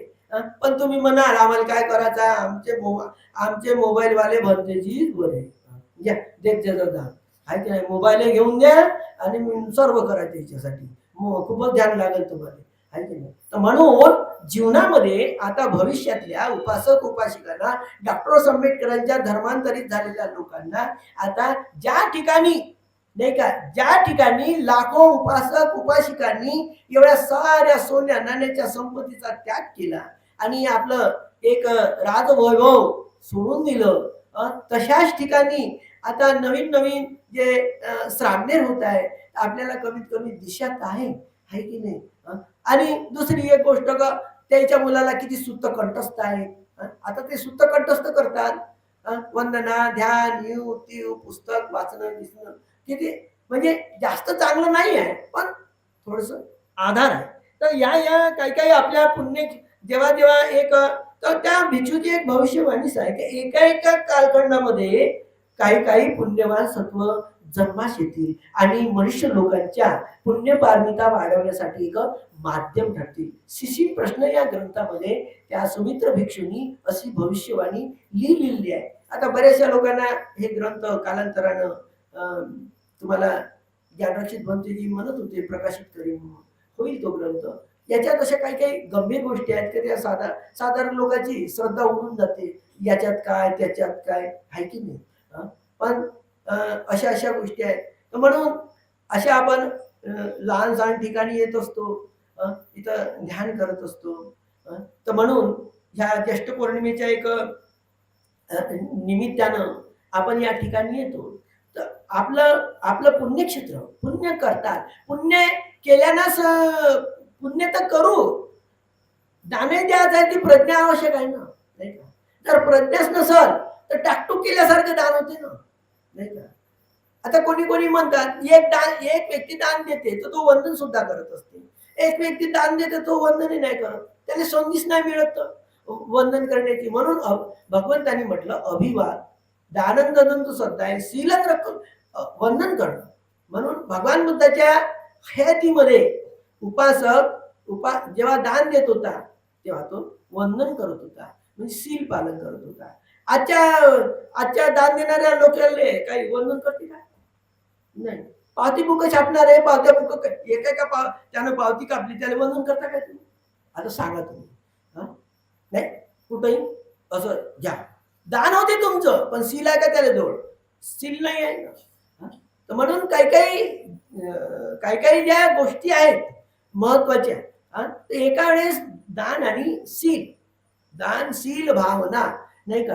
याला 10 कुशल आपल्याला कुशल कर्म सुद्धा माहित नाहीये, गाथा सुद्धा माहित नाही. दानांचं पतिदान पतानुमोदन वेयावचं वचन आहे धम्मसवनं दिट्टूची कम, ही गाथा आहे 10 पुण्य कर्माविषयी. 10 पारमिता आलं, 10 पुण्य कर्म आलं. मग आता 10 पुण्य कर्म तरी तुमच्या घरी लिहून आहे का? नाही आहे. दान दान पतिदान पतानुमोदन वेयावचं वचन आहे धम्मसवनं दिट्टूची कम. मग दान करतो. आपल्या आई वडिलाच्या आता आता हे विपशी साधक तरी अनेक जाती संसार आहे की नाही? हो, आमचे अनेक तुझ्या मायबापाचे जन्म नसतील होत. मग मायबापाच्या निमित्तानं थोडस पुण्यकर्म करायला नाही पाहिजे का? काहीच करत नाही. स्वतःच म्हणते अनेक जाती संसार माझे अनेक जन्म होऊ नये. तुझ्या मायबापाचे होतात त्याच्यासाठी काय? तर त्याच्यासाठी थोडं ना थोडं पुण्यकर्म केलं पाहिजे की नाही? ते तरी काय अरंत झाले, कोण्या ठिकाणी आहेत लपून तुम्हाला आशीर्वाद द्यायला? हो, आहे की नाही? माई पोरगी होय, माई हे होय, असे आशीर्वाद देते. म्हणून आपल्या आई वडिलाशिवाय आपल्या आई वडिलाच्या साठी जो काही करत नाही तो दुसऱ्यासाठी काय करा नाही काय करू शकत. म्हणून आपण आपल्या आई वडिलासाठी सुद्धा जिवंत आहे तरी केलं पाहिजे आणि मृत्यूनंतरही थोडं ना थोडं एक दान केलं पाहिजे. तर त्या दानामुळे काय होत असते, आपला अहंकारही कमी होत असते. काही ना काही पुण्यकर्म आपण करताच म्हणा तुम्ही, तसं काहीच नाही आहे, मला माहित आहे. जिवंतपणे नाही केलं तरी मेल्यानंतर आपण करत असतो. पण हे पुण्यकर्म दान पतिदान कधी कधी काय होते, अनुमोदन नाही का? काही काही लोक दान देणार तो प्रसन्न राहते, पण काय दुसऱ्याच मध्ये नको देऊ, दुसऱ्याला बरं नाही वाटत. त्यानं दिलं ना, आता मले लोक कमी नजरेचा समजतील बरं. म्हणजे तो दुसऱ्यानं दिलेल्या दानावर प्रसन्न सुद्धा राहू शकत नाही. म्हणजे अनुमोदन, दुसऱ्यानं दान दिल्यावर आपल्याला प्रसन्न वाटतं, अरे माझ्याच्यानं नाही झालं पण त्यानं दान दिलं ना तर तो प्रसन्न झाला, त्याला अनुमोदन म्हटल्या जात असते. तर आपल्या कधी कधी आपल्या घराच्या घरात कुठल्या कुठं का असते, मोठा हे राहते घराच्या घरात पती पत्नी असतील ना, आहे की नाही? आता त्याला असं वाटते काय म्हणावं या बाईले, मी कमवतो हेच दान देत राहते. तर माणूसही नाराज होते कधी कधी, आहे की नाही? दान दिल्यावर म्हणते कधी कधी या बाईला एवढंच काम आहे म्हणते दान द्यायचं. काय काय माणसं म्हणत राहते, काय काय बाया तशाच राहते, काय काय माणसं राहतेच कमी जास्त म्हणा. पण असं नाही म्हणत की नाही बा हिच्यासोबत लग्न झालं तिचा काही हक्क आहे तर देऊ दे म्हणून, नाही का? असं कुठं गेलं याचं चित्त, आणि हा अधोगतीला जात नसेल का मग असा माणूस, नाही का? त्या एवढं तर समजलं पाहिजे, हिच्या बापानं मला दिलं तर मला काय मेंढर राखणार हवं म्हणून दिलं का? डुकर राखणार हवं म्हणून दिलं? हिचा काही अधिकार असेल का नाही? अशी माणसाची प्रवृत्ती, जेवढे मोठे लोक आहे ना जेवढे मोठे मोठे ऑफिसर आहे ते तसेच आहे. एवढे का नाही बाया त्याच्या कंटाळून राहते, खूप कंटाळून राहते, आहे की नाही? काऊन राहते? नाही म्हणते माझीच कमाई हो म्हणते, याचीच कमाई होय. फुकट फाकट याले सर्व बनवून भेटते, सर्व जेवण खावण, नाही का? तर अशी, अरे एवढं त्यांना म्हणाले पाहिजे रे, तू दान देते ना तरी माझंही पुण्य आहे बा. मन समाधान पाहिजे ना. पण नाही राहत लोकांचं समाधान. नाही देतील, दुसऱ्या ठिकाणी कोणत्याही ठिकाणी खर्च करून टाकतील. एखादा भुलवणारा तिथं भुलून जातील, आहे की नाही. पण चांगल्या ठिकाणी त्याची दान देण्याची चित्ताची अवस्थाच नाही राहत. तर म्हणून दान, पतिदान, पतानुमोदन, वेयावच अपचन आहे, हे 10 प्रकारचे कुशल कर्म इतर देशामध्ये चांगल्या तऱ्हेने लोक करत असतात. आपल्या देशामध्ये खूप कठीण आहे, नाही नाही करत, नाही का. तर म्हणून आपण काय काय ठिकाणी आपण चांगले संकल्प केले पाहिजे. संकल्प कोणते केले पाहिजे? जे होते तेही केले पाहिजे आणि जे नाही होत तेही केले पाहिजे. जे होते ते तर करूच, पण जे नाही होत ते केल्यानं पुन्हा आपली ताकद वाढते ना. तर कोणते? आता तुमचे पुढचे दिवस आहे पहा वर्षवासाचे, आहे की नाही. तर गेल्या वर्षी तुम्ही 10 दिवसाचे धरले असाल तर आता जास्त दिवसाचे तर अष्टशील पालन करता, आहे की नाही. आणि चांगल्या शुद्ध चित्ताने केले पाहिजे, नाही का. शुद्ध चित्ताने म्हणजे दुपार नंतर काही ग्रहण करणार नाही, नाही का. काही ज्यूस घेईन, हे घेईन, ते म्हणजे उपवासात अष्टशिलाचं पालन करीन, आर्य उपवास करीन. त्या दिवशी ध्यान केलं पाहिजे. ध्यानासाठी वेळ वेळ काढला पाहिजे, नाही का. आपल्या जीवनामध्ये आपण स्वतःला स्वतः एक समजून घेतलं पाहिजे, नाही का. समजून घेण्यासाठी आपल्या एका जीवनामध्ये आपल्या जीवनामध्ये आपण स्वतःला समजून घेणं म्हणजे आपल्या पुण्यपारमिता तर आहेतच, पण आपण आपल्याला सुखानं झोप घेण्यासाठी, सुखानं उठण्यासाठी कशाची आवश्यकता आहे, नाही का. जसं आता आपले कोणतेही विचार चांगले करायचे असले, ध्यान करत असलं, नाही का, तर कोणतं चित्त चांगलं राहत असते. भक्तीजीने तुम्हाला मग अशी एक गाथा म्हणून दाखवली, मनोपंगमा धम्मा मनोसिद्धा म्हणून आहे, नाही का. मने प्रधान आहे, प्रसन्न आहे. आता तुम्ही ध्यान करता, ध्यान कधी केलं पाहिजे, कसं केलं पाहिजे, भरपूर काही गोष्टी आहेत, पण तेवढ्या सांगून काही एकाच वेळेस सांगून काही तुमच्या लक्षात राहत नाही. पण हे जे जे भवंग चित्त असते, नाही का, भवंग चित्त, भवाग्र चित्त. भवंग म्हणजे समजते का? भवंग, आपण भव म्हणजे एक मनुष्य, आपल्याला आयातन आहे, इंद्रिय आहेत, नाही का, सर्व काही आहे. पण आपले चित्त कधी आपण झोपेमध्ये, गाढ झोपेमध्ये, नाही का, गाढ झोपेमध्ये आपण काय मेले राहतो का? नाही, आपण जिवंतच राहतो ना. आपण जेव्हा जिवंत राहत असतो, पण आपल्याला दिसते का झोपेमध्ये? कोणी दिसते? नाही. ऐकायला येते का? नाही येत. कोणता? नाही गाढ झोपेमध्ये. तर जेव्हा गाढ झोपेत जे चित्त असते ते फक्त हृदय वस्तूवर असते, त्याला म्हणते भवंग चित्त. मग ते भवंग असते. जसं एखादा माणूस थकलेला आहे आणि आराम करत आहे, आराम केल्यावर त्याला पुन्हा स्फूर्ती येत असते आणि कमी वेळात तो पुन्हा जास्त काम करू शकतो. म्हणून आपल्या जीवनामध्ये आपला जो लोभ आहे, द्वेष आहे, मोह आहे, हा वर्तमान काळातला लोभ द्वेष आपण नष्ट करू. पण आपलं जे शरीर बनलेलं आहे लोभाच्या आधारावर, द्वेषाच्या आधारावर, मोहाच्या आधारावर, आणि जो भविष्यामध्ये आपल्याला लोभ आपल्याला लोभी बनवणार आहे, द्वेषी बनवणार आहे, क्रोधी बनवणार आहे, त्याचं जे मूळ कारण आहे आपल्या अंतर्मनात आहे. अंतर्मनाशी शरीर जुळलेलं आहे. मग आपण शिकलो ना अनित्य, दुःख, अनात्म, आहे की नाही. आणि संस्कृतीतला हा जो सार आहे हा काय झालेला आहे, आपण त्याचा उपयोग करत नाही. धम्म काय? एक सागर आहे. सागर समजलं ना. आणि धम्मातलं पाणी, सागरातलं पाणी म्हणजे एक सार आहे. सार काय आहे? सार एक संस्कृती आहे. संस्कृती म्हणजे आपण बुद्ध धम्म संघ वंदना जे म्हणतो याला काय म्हटलं जाते? एक संस्कृती. ही संस्कृती भगवान बुद्धाच्या काळात जशी होती, नाही का, तशी इतर देशामध्ये नेली. कोण नेली? भिक्षू लोकांनी नेली. पण आपल्या देशात पुन्हा ती संस्कृती आणली.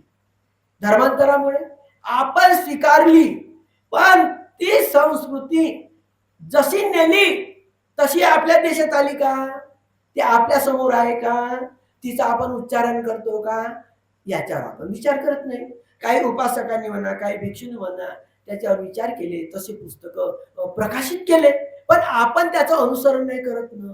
म्हणून कमीत कमी विपश्चित साधकांनी सुद्धा त्याचा एक विचार केला पाहिजे संस्कृतीचा.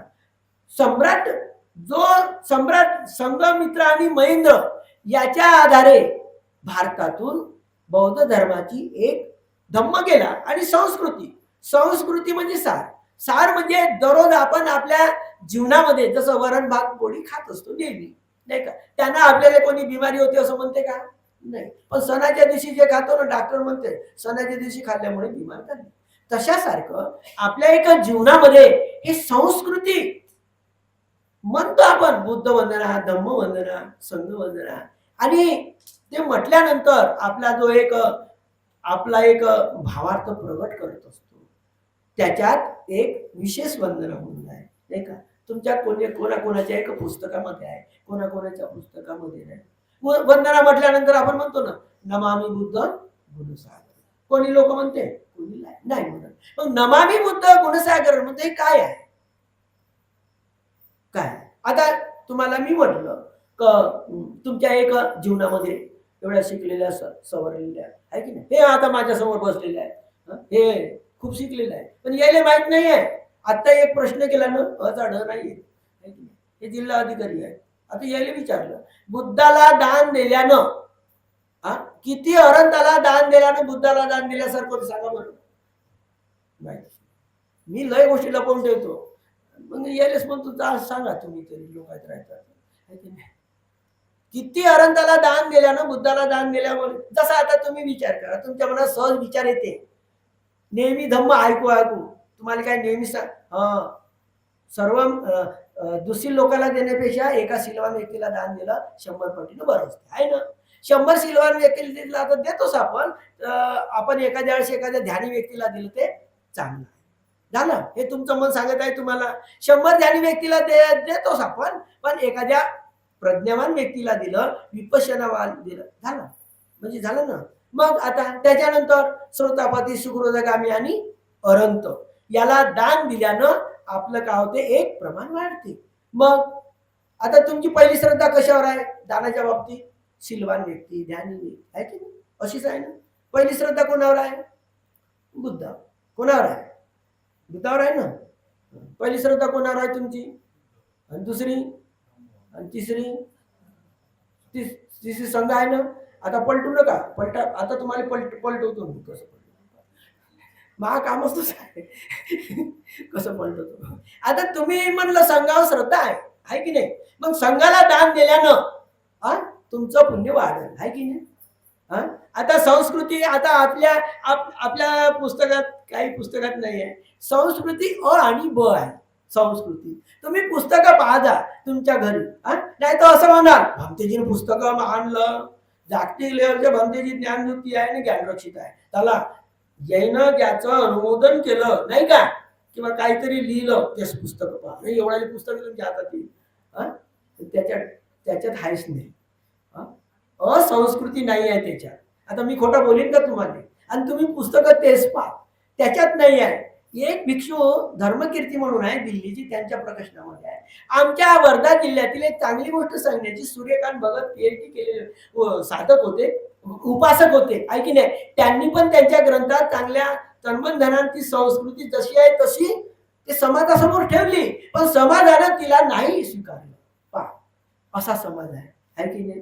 चांगला माणूस होता आमच्या एरियामध्ये, अलिपूरचा एक शिक्षक होता, त्यानं जशान तसं पण नाही स्वीकारलं. ही अ आणि ब ही जी संस्कृती आहे, अ म्हणजे काय? अ म्हणजे सुरुवातीला जे येते ते अ, नाही का? आता तुम्ही म्हणाल असं नाही आहे, आपण पनमामी बुद्ध नाही, पनमामी संगो विशुद्ध वरदत्ती नियो संतींद्रियो सबमल पेनो गुणेहीने काही समीदीपतो नास होतो पनमामी. हे म्हणल्यानंतर काय म्हणतो? नमामि बुद्ध म्हणतो का नाही? पण तसं नाही आहे. अ मध्ये असं आहे, बुद्ध पाहता तुम्ही म्हणता ना, तुम्ही म्हणता, तुम्हीच कबूल करता श्रद्धेचा प्रकार. पहिली श्रद्धा बुद्ध, दुसरी धम्म, तिसरी संघ, नाही का? आणि चौथी कुठं आहे? चौथी श्रद्धा कुठं आहे माहित आहे का? शरण किती काय? 3. शरण 3 आहे ना. आणि नमन किती काय? 4. आता हे ब मध्ये आहे, अ मध्ये तसं नाही. अ मध्ये काय आहे पहा, ती गाथा आहे, बुद्ध धम्मच पच्चेक बुद्ध संघाच सामिका दासो वहस्मी एते संगुणं ठातू सिरिसुड. आता सांगा इथं आहे का? इथं असं आहे बुद्ध धम्म प्रत्येक बुद्ध आणि संघ हे माझे स्वामी आहेत आणि मी त्यांचा दास आहे आणि त्यांचे जे गुण आहेत हे माझ्या शिरावर नेहमी प्रतिष्ठित राहो. हे अ मध्ये आहे. जे संघमित्र आणि महेंद्र यांनी जी संस्कृती या देशातून श्रीलंकेमध्ये नेली ती जशाने तशी तिथे आहे. याही देशामध्ये काही ठिकाणी आहे, काही ठिकाणी त्याच्यावर थोडासा विचारही केला नाही. पण विपश्ची साधकाला विचार करणं अत्यंत गरजेचं आहे. ते पुढे समजेल तुम्हाला. हे पहिली गाथा आहे. त्या जशा आपल्या नमामि म्हणलं, नमामि बुद्ध, नमामि धम्म, नमामि संघ आणि नमामि पच्चेक बुद्ध, चार वेळा गाथा आहे. तशाच याही किती आहेत? 4 वेळा आहेत. 4 किंवा 5 वेळा असतात. तेवढा विचार नाही केला. पहिलं काय? पहिली गाथा आहे बुद्ध धम्मचं पच्चेक बुद्ध संघाच सामिका दासोहस्मी येथे संगुणन ठातू. ही पहिली गाथा. दुसरी ती शरणं ती लक्कन निब्बानन म्हणते मन सुख वन्य शिरसा एव तिघानीच्या त्रिशरण ती लक्षण निर्वाण हे महान आहेत. हे महान आहेत आणि ते माझ्या शिरावर प्रतिष्ठा. दुसरी गाथा झाली. तिसरी गाथा महत्वाची आहे. तिसरी गाथा कोणती महत्वाची आहे? पाहता विपश्ची साधकांना लक्ष ठेवा मी काय बोलत आहोत. जरी पाली भाषा असली, पाली म्हणजे काय समजते का तुम्हाला? नाही समजत. पाली म्हणजे मराठी आणि मराठी म्हणजे एखादा विद्वान घेऊन येतो माझ्याकडे मग सांग मी काय शिकलो नाही. तर पाली म्हणजे मराठी, मराठी म्हणजे जीवनामध्ये तुम्ही जेव्हा हे पाल कर्मष्ठान, जेव्हा हे भिक्षू डोक्याचे केस काढतात नाही का, केस काढायच्या वेळेसच जे गाथा म्हटल्या जाते पा केसा लोमा नखा दंता तचू, हे 5 शब्द आहेत. हे प्रमुख आहेत बौद्ध धर्माच्या प्रचार प्रसाराचे आणि ध्यानाचे कर्मष्ठान आहे. याला अशुभ कर्मष्ठान सुरुवातीला म्हणतात. मग केसाला तुम्ही काय म्हणता? पालीमध्ये केसच म्हणाल ना. पालीमध्ये केसा लोमा बारीक केस त्याला लोमाच म्हणतात. नकाले नकच म्हणता ना. अंदंत दातच म्हणता ना. आनंद याच्यात एक अंश सुद्धा फरक नाही आहे मराठीमध्ये आणि पालीमध्ये. आता पालीला मराठी नाही तर याचं कारण जे काय की अजिंठ्याचं जे धम्माचं वैभव निर्माण केलं आपल्या पूर्वजांनी, याच्यामध्ये मराठी आहे मराठी ते कमी होऊन गेली आणि त्याच्यात पालीच पूर्ण घुसून गेली आहे की नाही. म्हणून आपल्याला हे भगवंताची भाषा आपल्याला लवकर कव्हर होते. लवकर काही टाइमच नाही लागत. तर म्हणून आपल्या एका जीवनामध्ये ही जी संस्कृती आहे. दुसरी गाथा. तिसरी महत्वाची विपश्ची साधकासाठी मला एवढं सांगतो तुम्हाला की ज्यांनी शिबिर नाही केलं त्यांनी ही गाथा नाही अनुसरली तरी चालते. पण भगवंताच्या काळातला जो विपश्ची साधक होतो त्याच्या चित्तात ही गाथा उत्पन्नच होत होती ध्यान करायच्या वेळेस. कारण ती गाथा अशी आहे. ती गाथा अशी आहे. ती शरणंचं शिरे ठातू. ती शरणंचं शिरे माझ्या शिरावर त्रिरत्न प्रतिष्ठित आहे. ती शरण शिरे ठातू ती लक्कन पाहता. शिरे ठातू तुम्ही जेव्हा 4थ्या दिवशी विपश्यना करता त्या ठिकाणी डोक्यावर चित्त केंद्रित करून ती शरणंचं शिरे ठातू ती लक्कन अनित्य दुःख नाक झाली ना आपली विपश्यना सुरू. ती शरणंचं शिरे ठातू ती उपेकाचं शिरे ठातू म्हणजे समता भाव ठेवा म्हणते गुरुजी. कोणत्याही प्रकारची संवेदना उत्पन्न हो पण तुम्ही समतेनं पहा. निब्बानंतर ठातू मेसिरे आणि पुढे चालून आपण निर्वाण मार्गावर आरोढो. त्याला कित्येक जन्म लागतील हे कोण जाणे. पण आपल्या समोर काय निर्वाण धातूचा साक्षात्कार करणं हा आपला अंतिम उद्देश आहे की नाही. जी उत्पन्न होत नाही आणि ती नष्ट होऊ शकत नाही. आता गाथा किती झाल्या नाही का? 3 झाल्या ना. 3 झाल्या. 4थी गाथा आहे ती बुद्धचं करुणे म्हणजे ती शरण. हे 5 याच्यातही 5च गाथा आहेत. त्याच्यात 4 गाथा आहेत आणि विशेष वंदनेमध्ये 5 गाथा आहे. पण एक गाथा तुम्हाला कुशीनगरकडे आकर्षित करते. आता म्हणता मला एक गाथा नाही येऊन राहिली. 4थी. तिसरी आली. ती शरणंचं सेवा बुद्ध आली. बुद्धचं करुणे वंदे पच्चेक समुद्दे संघाचं शिरसा एव तिघानीच्या नमामि. बुद्धचं हे गाथा आहे. नंतर आहे नमामि सत्यानुपमादन वचनं किंवा सपेंपी चेते उपाध्याय आचार्य. ही गाथा अशी आहे. आता समजली का तुम्हाला? मला नव्हती समजत. आणि पाठांतर झाल्यावर मी तिचा अर्थ पाहिलो तेव्हा ते गाथा मला समजले. पाठ तर करून घेतलं. ही गाथा अशी आहे, नमामि सत्यानुपमादनं वचनंतिमं सभ्यंपि चेते वंदे उपाध्याय आचार्य म्हणून. नमामि सत्यानुपमादन, शास्त्राच्या अंतिम वाणीला माझा नमस्कार असो. बुद्धाची अंतिम वाणी काय? वयन नम्मा संकारा अपमादेन संपादेत. ही शास्त्राची अंतिम वाणी आहे, भगवंताची अंतिम वाणी आहे. या एका शब्दात भगवान बुद्धाचा संपूर्ण धम्म समावलेला आहे. म्हणून बुद्धाची अंतिम वाणी काय आहे? वयन नम्मा संकारा. म्हणून या संस्कृते बुद्धाच्या अंतिम वाणीला माझा नमस्कार असो. मग ही अंतिम वाणी कुठे गेली आहे? कुशीनगरच्या ठिकाणी गेलेली आहे, कुशीनगरला गेलेली आहे. या माझ्या प्रमाणामुळे मयन पापं, माझ्या संपूर्ण पापापासून माझी सुटका अकुशला. आता कोणी कोणी पाप म्हणतात, पहिलीच तर जात आहे सर्व पाप असं करणं कुशल उपसंपदा. कुठून पाप काढायला, कुठून कोणी म्हणते पापावर विश्वास नाही आणि पुण्यावरही विश्वास नाही. अरे पण सर्व पाप असं करणं कुशल उपसंपदा हे कुठं आहे? सुरुवातीची असतं गातेली आहे या कुशल गाथेमध्ये. म्हणून आपल्या या जीवनामध्ये ही जी संस्कृती ज्याच्या ज्याच्या एक पुस्तकामध्ये असेल त्यानं याला 1 मिनिटाचा वेळ लागते. पण सम्राट अशोकाच्या काळात ही संस्कृती म्हणजे सम्राट अशोकाचं जे परिवर्तन झालं, आपण अनुमानाने अंदाज काढत असतो, परंतु 30 शरणांचं सिरे ठातू. 30 शरणांचं सिरे ठातू म्हणजे माझ्या डोक्यावर त्रिशरण प्रतिष्ठित हो. तर 30 शरण प्रतिष्ठित कधी झाले? या संपूर्ण जम्मूद्वीपातील लोकांच्या म्हणजे 84,000 विहार जेव्हा बनवले तेव्हा या जास्तीत जास्त एका दिवशी भगवान बुद्धाच्या अस्थी ह्या जम्बूद्वीपातील 84,000 गाव जम्बूद्वीपातील शहरातील लोकांच्या डोक्यावर आल्या होत्या. कशा आल्या होत्या? सम्राट अशोकाने काय केलं? साधी साधी गोष्ट आहे. सम्राट अशोक हा एक राजा होता, नाही राजपुत्र होता. मग काय झाला तो? मग काय झाला? राजा झाला. राजाचा सम्राट झाला. सम्राट झाल्यावर जेव्हा या धम्माला शरण आला, ही संस्कृत उच्चारण करत नसेल का? ही संस्कृत उच्चारण करत होता आणि याचा जेव्हा त्याला अर्थ समजत होता तेव्हा त्याला असं वाटत होतं की मी एवढा जरी सम्राट झालो, पण माझ्यापेक्षा जे अगोदरचे राजे झाले नाही का, हे किती महान. कारण की त्यांच्या डोक्यावर अस्थी आल्या ना. भगवान बुद्धाचं जेव्हा महापरिनिर्वाण झालं तेव्हा त्या 8ही राजे लोकांच्या डोक्यावर त्या अस्थी अशा नेल्या असेल का? ते नाही, त्या अस्थी त्यांच्या डोक्यावर नेल्या ना. डोक्यावर नेल्या तेव्हा त्या गाथेचा अर्थ त्याला कळत होता का 30 शरणांचं सिरे ठातू जशी त्या लोकांच्या डोक्यावर भगवान बुद्धाच्या धातू प्रतिष्ठित झाल्या, माझ्या डोक्यावर कधी होती? नाही, मी करेन. कारण का तो सम्राट होता, त्याला काही कठीण होतं का? नाही. आणि जेव्हा त्यांनी कपिल वस्तूमधून महावंशामध्ये लिहिलेलं आहे, कपिल वस्तूमधून जेव्हा त्यांनी पात्र भरून अस्थी आणल्या, मग त्यानं अशा धरून आणल्या असेल का आपल्या? नाही. मग त्यानं डोक्यावर ठेवल्या ना. मग त्या अस्थी जेव्हा त्याच्या डोक्यावर आल्या तेव्हा त्यानं काया वाचा मनानं त्यानं उच्चारण केलं. काय केलं? 30 शरणांचं सिरे ठातू.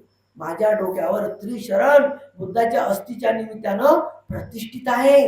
आणि तो विपश्यना करत नसेल का? मग 30 शरणांचं सिरे ठातू ती लक्षणं अनित्य दुःख अनात्मा. सार शरीर तरंगित झालं, ग्रंथीनं ग्रंथी खुलल्या, प्रीतीमध्ये गेला. प्रीती सुख ध्यानाची अवस्था विपश्यनेच्या. तेव्हा त्याला असं वाटलं उपेक्षाचं सिरे ठातू. तो समतेमध्ये आला, पण समता त्याची घसरली. काऊन? त्याची करुणा आणि मैत्री एवढी प्रसमदात आली. अरे जसं मला हे सुख निर्माण झालं, या भगवान बुद्धाच्या अस्थी माझ्या डोक्यावर आल्या आणि जे सुख मला निर्माण झालं हे सुख संपूर्ण जम्बूद्वीपातील मानव प्राण्याला मिळालं पाहिजे, पुढच्याही लोकांना मिळालं पाहिजे. मी काय करू शकतो? याच्यामुळे त्याची जे समता आहे थांबली आणि त्या चिंतनानं ध्यानानं त्यानं मानस तयार केला. आणि मी या संपूर्ण जम्बूद्वीपाचा जेव्हा सम्राट आहो आणि माझं सर्व या प्रजेवर जे प्रेम आहे हे सारखंच असलं पाहिजे. माझ्यासारखं माझं माझ्यावर जसं प्रेम आहे, जसं माझं मला सुख मिळत आहे, तसं या संपूर्ण मानव प्राण्याला सुख मिळालं पाहिजे. यासाठी संपूर्ण जम्बूद्वीपावर चित्त त्यानं केंद्रित केलं. आणि या जम्बूद्वीपातील भगवान बुद्धाच्या धम्माचं स्मरण झालं त्याला, की भगवान बुद्धाचा धम्म हा किती अथांग आहे. कारण की भगवान बुद्धांनी 82,000 उपदेश दिलेले आहेत आणि 2,000 संघांनी दिलेले आहेत. या 84,000 भगवान बुद्धाच्या धम्माचं त्रिरत्नाचं स्मरण भविष्यातील मानव प्राण्यांच्या हृदयात स्थापन व्हावं, यासाठी मी काय करू शकतो. तर 84 शहरामध्येही मी भगवान बुद्धाचे 84,000 विहार बांधीन. हा एक संकल्प झाला, एक संकल्प. आणि दुसरा संकल्प त्याच्या मनात हाही तयार झाला, कारण की भगवान बुद्धांनी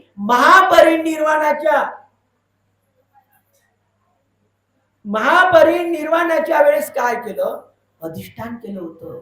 काय, कोणतं अधिष्ठान केलं होतं. भगवान बुद्धांनी 225 वर्षानंतर सम्राट अशोकाच्या हातात ह्या बोधी वृक्षाची फांदी आपोआप झाली.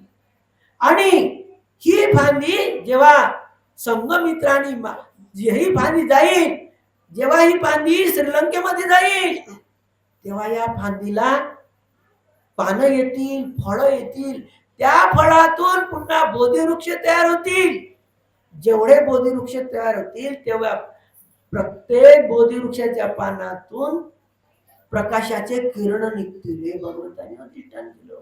म्हणून सम्राट अशोकांनी 84,000 विहारात बांधून थांबले नाही, तर 84,000 विहारात जाणाऱ्या उपासकाला उपासिकेला साथ केला. त्याच्या समोर काय, बोधी वृक्ष राहील. या बोधी वृक्षाचं स्मरण होण्यासाठी त्याच्या गावामध्ये, त्याच्या शहरामध्ये, त्या परिसरामध्ये भगवान या बोधी वृक्षाच्या फळाचे बोधी वृक्ष तयार केले. आणि जसा या काळात आपण जसा एक बोधी वृक्ष पाहतो बुद्ध गयाला, अशा प्रकारे सम्राट अशोकाचं हे प्रथम महत्वाचं जे विहार आहे, असे लहान मोठे विहार 84,000 सम्राट अशोकांनी बनवले. आणि त्याच्या समोर, त्याच्या मागे नाही का, बोधी वृक्ष लावले. आणि तिथे दीपोत्सव म्हणून दिवाळीच्या दिवशी दीप प्रज्वलित करून अनंताच्या माध्यमानं ह्या विहार पूजेसाठी खुले केले. म्हणून त्या युगामध्ये भगवान बुद्धाच्या धम्माला अनुभवणारे या जम्बूद्वीपातील, श्रीलंकेतील, ब्रह्मदेशातील सर्व देश या देशाला स्वर्णमय युग म्हणत होते, शांतिमय युग म्हणत होते. म्हणून सम्राट अशोकांनी याच ज्येष्ठ पौर्णिमेच्या दिवशी हाच धम्म श्रीलंकेला संघमित्रांनी आणि महेंद्रांनी नेला.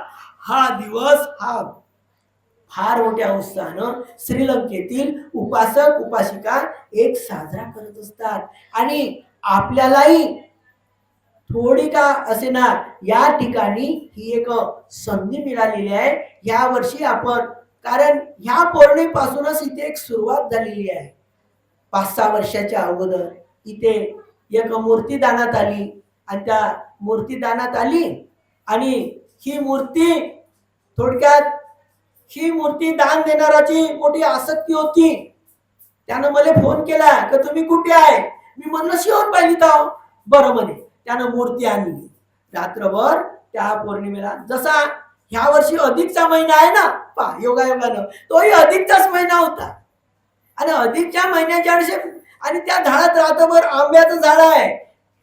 हे मधली मूर्ती आहे, आशीर्वादाची चिवर चढवली आहे, छोटीशी मूर्ती नाही का. ह्या मूर्तीच्या आधारे परित्राण पार झालं त्या आंब्याच्या झाडात. आणि शिवणपालीच्या लोकांना वाटत होतं हे मूर्ती आता इथंच राहावं. पण त्या दान देणाऱ्याला असं वाटतं मी इथं थोडी दिली म्हणे, मी दिली आहे म्हणे आंबोड्याले. म्हणलं घेऊन जाय तुम्ही मूर्ती. आणि त्यानं ते मूर्ती नेली आणि आंबोड्यात ठेवली. आहे की नाही, ठेवली. आणि पुन्हा काही दिवसानं दुसरी, जशी आता ही पौर्णिमा आली नाही का, याच्या अगोदरच्या पौर्णिमेला तिथं कार्यक्रम झाला. मग याच ज्येष्ठ पौर्णिमेला इथं एक कुटी बांधली होती या ठिकाणी. आणि त्या कुटीत पुन्हा त्याचा फोन आला, तुम्ही कुठं आहे म्हणे. म्हणलं आंबोड्यात आहो. नाही शिवणपालीत आहो. हे शिवणपालीचे लोक म्हणलं थोडीशी मुले कुठे बांधून देत आहे. तर म्हणे कशी काय, हे आहे म्हणलं. तर तिथं मूर्ती आहे का म्हणे, तर म्हणलं नाही. तुम्ही, मग म्हणे तुम्हीच तर नेली म्हणलं. असं का म्हणे, बरं म्हणे मीच ते मूर्ती आणून देतो म्हणे. म्हणून ते पुन्हा त्या आंबोड्यातली मूर्ती पुन्हा इथं आणली याच पौर्णिमेला आणली. हेच अधिकचीच पौर्णिमा होती त्याही वर्षी, मधली मूर्ती, त्या आशीर्वादाची मूर्त पहा मधात आहेत त्या मूर्ती. म्हणून या ज्येष्ठ पौर्णिमेला इथल्या सेंटरची सुरुवात म्हणून दरवर्षी या ठिकाणी आपण या अडचणीतही कार्यक्रम घेत असतो. आणि आपल्या संपूर्ण यावर्षी महाराष्ट्रातील, उत्तर प्रदेशातीलही काही तुमच्यासारख्याच उपासक उपासिकांनी आपले मूलदान दिलेले आहे. ही कमीत कमी ह्या मुलांना हे काही 10 दिवसासाठी नाही आहे शिबिर, हे 12वी पर्यंत मुलं अभ्यास करतील. 12वी नंतर त्याच्यातले जर तुमचं पुण्य असेल, त्याचं पुण्य असेल तर भिक्षू म्हणून राहतील काहीतरी, आहे की नाही. आता कुठंतरी तुम्हाला आशा ठेवायला लागेल ना. आता मला तर ठेवाच लागते, पण तुम्हाला तरी कुठं जाऊन आता खतम व्हायचं आहे की नाही. तुम्हाला तरी कुठंतरी आशा ठेवाच लागेल ना. तर ह्याच मुलातले काहीतरी मुलं राहतील, तुमचं पुण्य असेल, लोकांचं पुण्य असेल तर कमीत कमी 12वी पर्यंत राहतील ना. मग म्हणजे 7 आणि 5 12 7 वर्ष या आता पहाटे जो 4 वाजता या ठिकाणी प्रवृत्तीचा इथे कार्यक्रम होणार आहे. इथं म्हणजे तुमच्या जागेवर तुम्हाला बाहेर बसणार कारण की 78 मुलं ते राहणार आहे आणि दुसरे 10 12 म्हणजे 80 ते 90 मुलं राहतील आता इथं चिवर घ्यायला.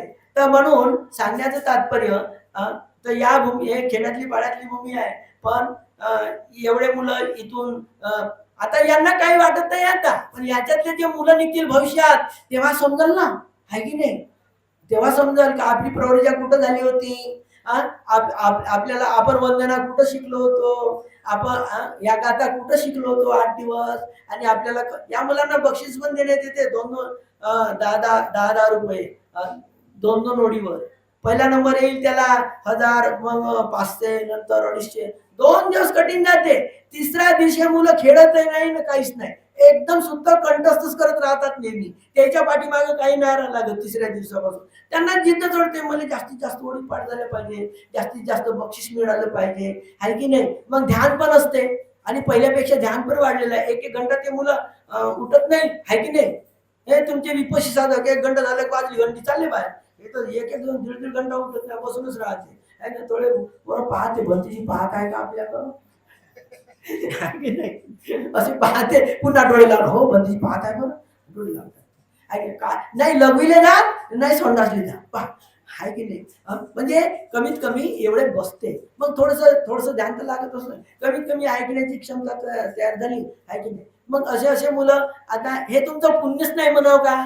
डॉक्टर आंबेडकरांच्या धर्मांतरानंतर हे शिकलेले सवरलेले जिल्हा अधिकारी झाले, हे तर बाई माणूस झाले. आता हे चांगले तुम्हालाही म्हणतो बरं, नाही तुम्ही मला नाही म्हणतो. तर हे दोनही आहे, हे दोघंही मोठे मोठे अधिकारी आहेत, आहे की नाही. हे मागं पुढं बसले ना, नाही तुम्ही म्हणाले साधे लोक नाही आहेत. आता एकाले म्हणाले काय दोघं आहे म्हणून म्हणतो. आणि तेले वाटते तेले म्हणत असल, तेले वाटते येईल म्हणत असतो, तेले काय लागत नाही पूर्ण.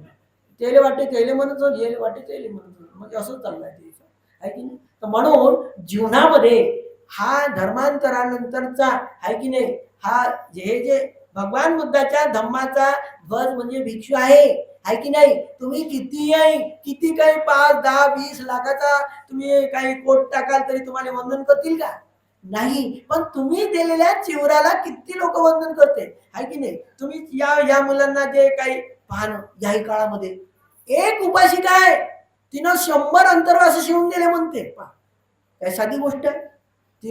तिची तब्येत बरोबर नसून 100 अंतर्वास. तुम्हाला वाटत असेल तर आम्ही आता तुम्हाला काहीतरी सांगितलं, त्याचं पुण्य किती भरपूर आहे, आणि त्याच्या निमित्तानं मला थोडं त्याचं उरलं सुरलं भेटते, आहे की नाही. हो, त्याला पहिला नंबरचं, त्याच्यामुळे मला भेटते थोडंफार. तर म्हणून जीवनामध्ये भविष्यातील उपासक उपासिकांना इथे तर सुरुवात झालेली आहे, पण तुम्हाला पूर्वेकडूनही सुरुवात झालेली आहे. नवी सुरुवात 4 किंवा 5 वर्ष झालेले आहे. एवढे त्यागी श्राव्य आहेत की संध्याकाळी 140 120 120 2 संस्था आहेत, आहे की नाही. किंचितही संध्याकाळी काही खात नाही. एवढ्याच वयाचे पोर आहेत. म्हणजे तिकडूनही धर्माची लाट येत आहे, इकडे धर्म उत्पन्न होत आहे. भविष्यामध्ये जे जे महान पुरुषांनी जे भविष्य वर्तवलेलं आहे की एका एका कालखंडामध्ये पुण्यवान सत्व जन्मास येतील आणि या मानवतेच्या पुण्य पारमिता वाढवण्यासाठी एक आधार होतील. आहे की नाही? आधार तर होतातच, पण आपलं तन मन धन वंदन करण्यासाठी समर्पित भान होणं किती कठीण आहे, नाही का? तर म्हणून आपल्या या जीवनामध्ये आपण सकाळ संध्याकाळ ध्यान केलं पाहिजे, वंदना केली पाहिजे, चांगले संकल्प केले पाहिजे. पुढे वर्षवासाच्या एक दिवसामध्ये सर्वांनी आपण जे काही पुण्यकर्म करत असतो, पण मैत्री भावनेनं केलेलं पुण्यकर्म हे इतर इतर पुण्यकर्माच्या किती 16व्या भागाने एक जास्त असते. म्हणून आपण घरी ध्यान करत असताना आहे की नाही, आपण वंदनेमध्ये आपण ही मैत्री सांग नमामि बुद्ध गुणसागरतम, पण आपलं चित्त त्यावेळेस वंदनेते म्हणलं तरी मैत्रीचा भाग येत असते. नमामि बुद्ध नमामि सत्ता सदावंत सुखेरा काय जिगुरचो, सत्याची अनुभूती होत असते. आणि आपले संकल्पच आपल्या शरीरातील धातू सुद्धा एक विकसित करत असतात. तर आजच्या या प्रसंगी आपण वेळात वेळ काढून या ठिकाणी जे काही आले, भरपूर लांबून लांबून लोक आलेले आहेत. पाण्या पावसामुळे जवळचे लोक नाही आले तेवढे, आहे की नाही?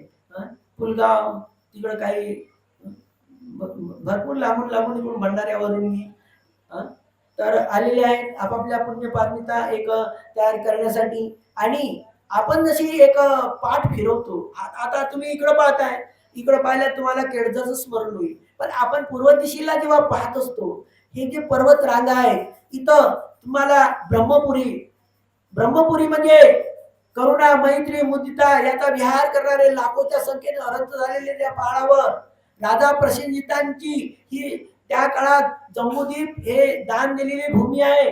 आणि नागभीड म्हणजे नाग लोकांची गर्दी, या पहाडावर अनेक अरंताच्या अस्थी सुप्त अवस्थेमध्ये या ठिकाणी आपल्या धर्माचं बल वाढवण्यासाठी अजून आहेत त्या ठिकाणी. कारण अरंताच्या अस्थीची आवश्यक मर्यादा सुद्धा 5000 वर्षापर्यंत असते. देवता लोक त्याची पूजा करतात आणि योग्य वेळेस मनुष्याला सुद्धा त्याचा एक लाभ होत असतो. म्हणून आपल्या पाठीमागे जे आपण तुम्ही सकाळी पाहाल जो काही पर्वत आहे, आणि इथून काही जास्त लांब नाही आहे, 20-25 किलोमीटर किंवा 30 किलोमीटर असेल नागभीड शहर, हे काय खूप आहे. त्याच्यानंतर ब्रह्मपुरी आहे. नागभीड म्हणजे नाग लोकांची गर्दी, आणि असं एक टिंब आहे की 7 बहिणीचं टिंब आहे.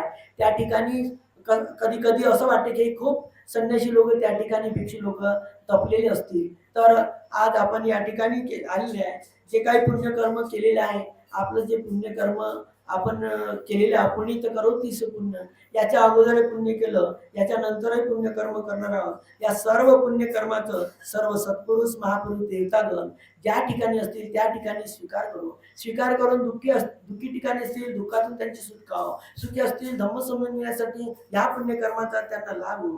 ज्याप्रमाणे अमावस्येचा चंद्र पौर्णिमेच्या दिवशी पूर्ण संपूर्ण मानवतेला प्रकाश देत असतो, तर अशा प्रकारे हा आनापानसतीचा अभ्यास सुद्धा असतो.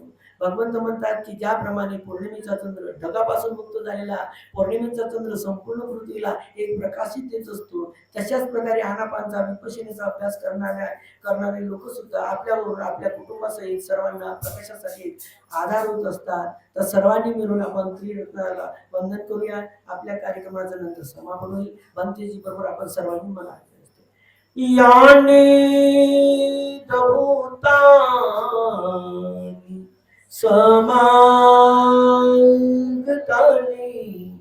भूमानि मह्या निव अंतरि तथागतं देव मनुष्यं पूजितं बुद्धं नमस्कार सुवतियोतु यानि भूतानि समागतानि भूमानि मह्या निव अंतरिके तथागतं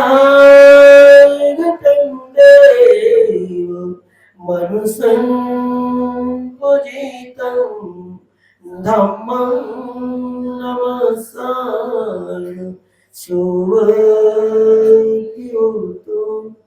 यानि समागताळी भूमाई निव अंगलिके तथागतंगे मनुसं पूजितं संगं नमस्कार सुवर्तियोतु भावा तो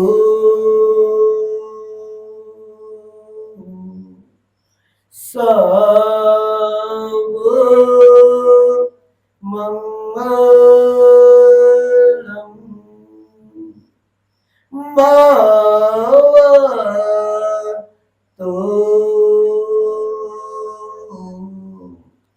सर्व मंगलम भवतु सर्व मंगलम साधु साधु साधु बुद्धं नमामि धम्मं नमामि संघं नमामि। सुखी हो सुखी हो सुखी हो।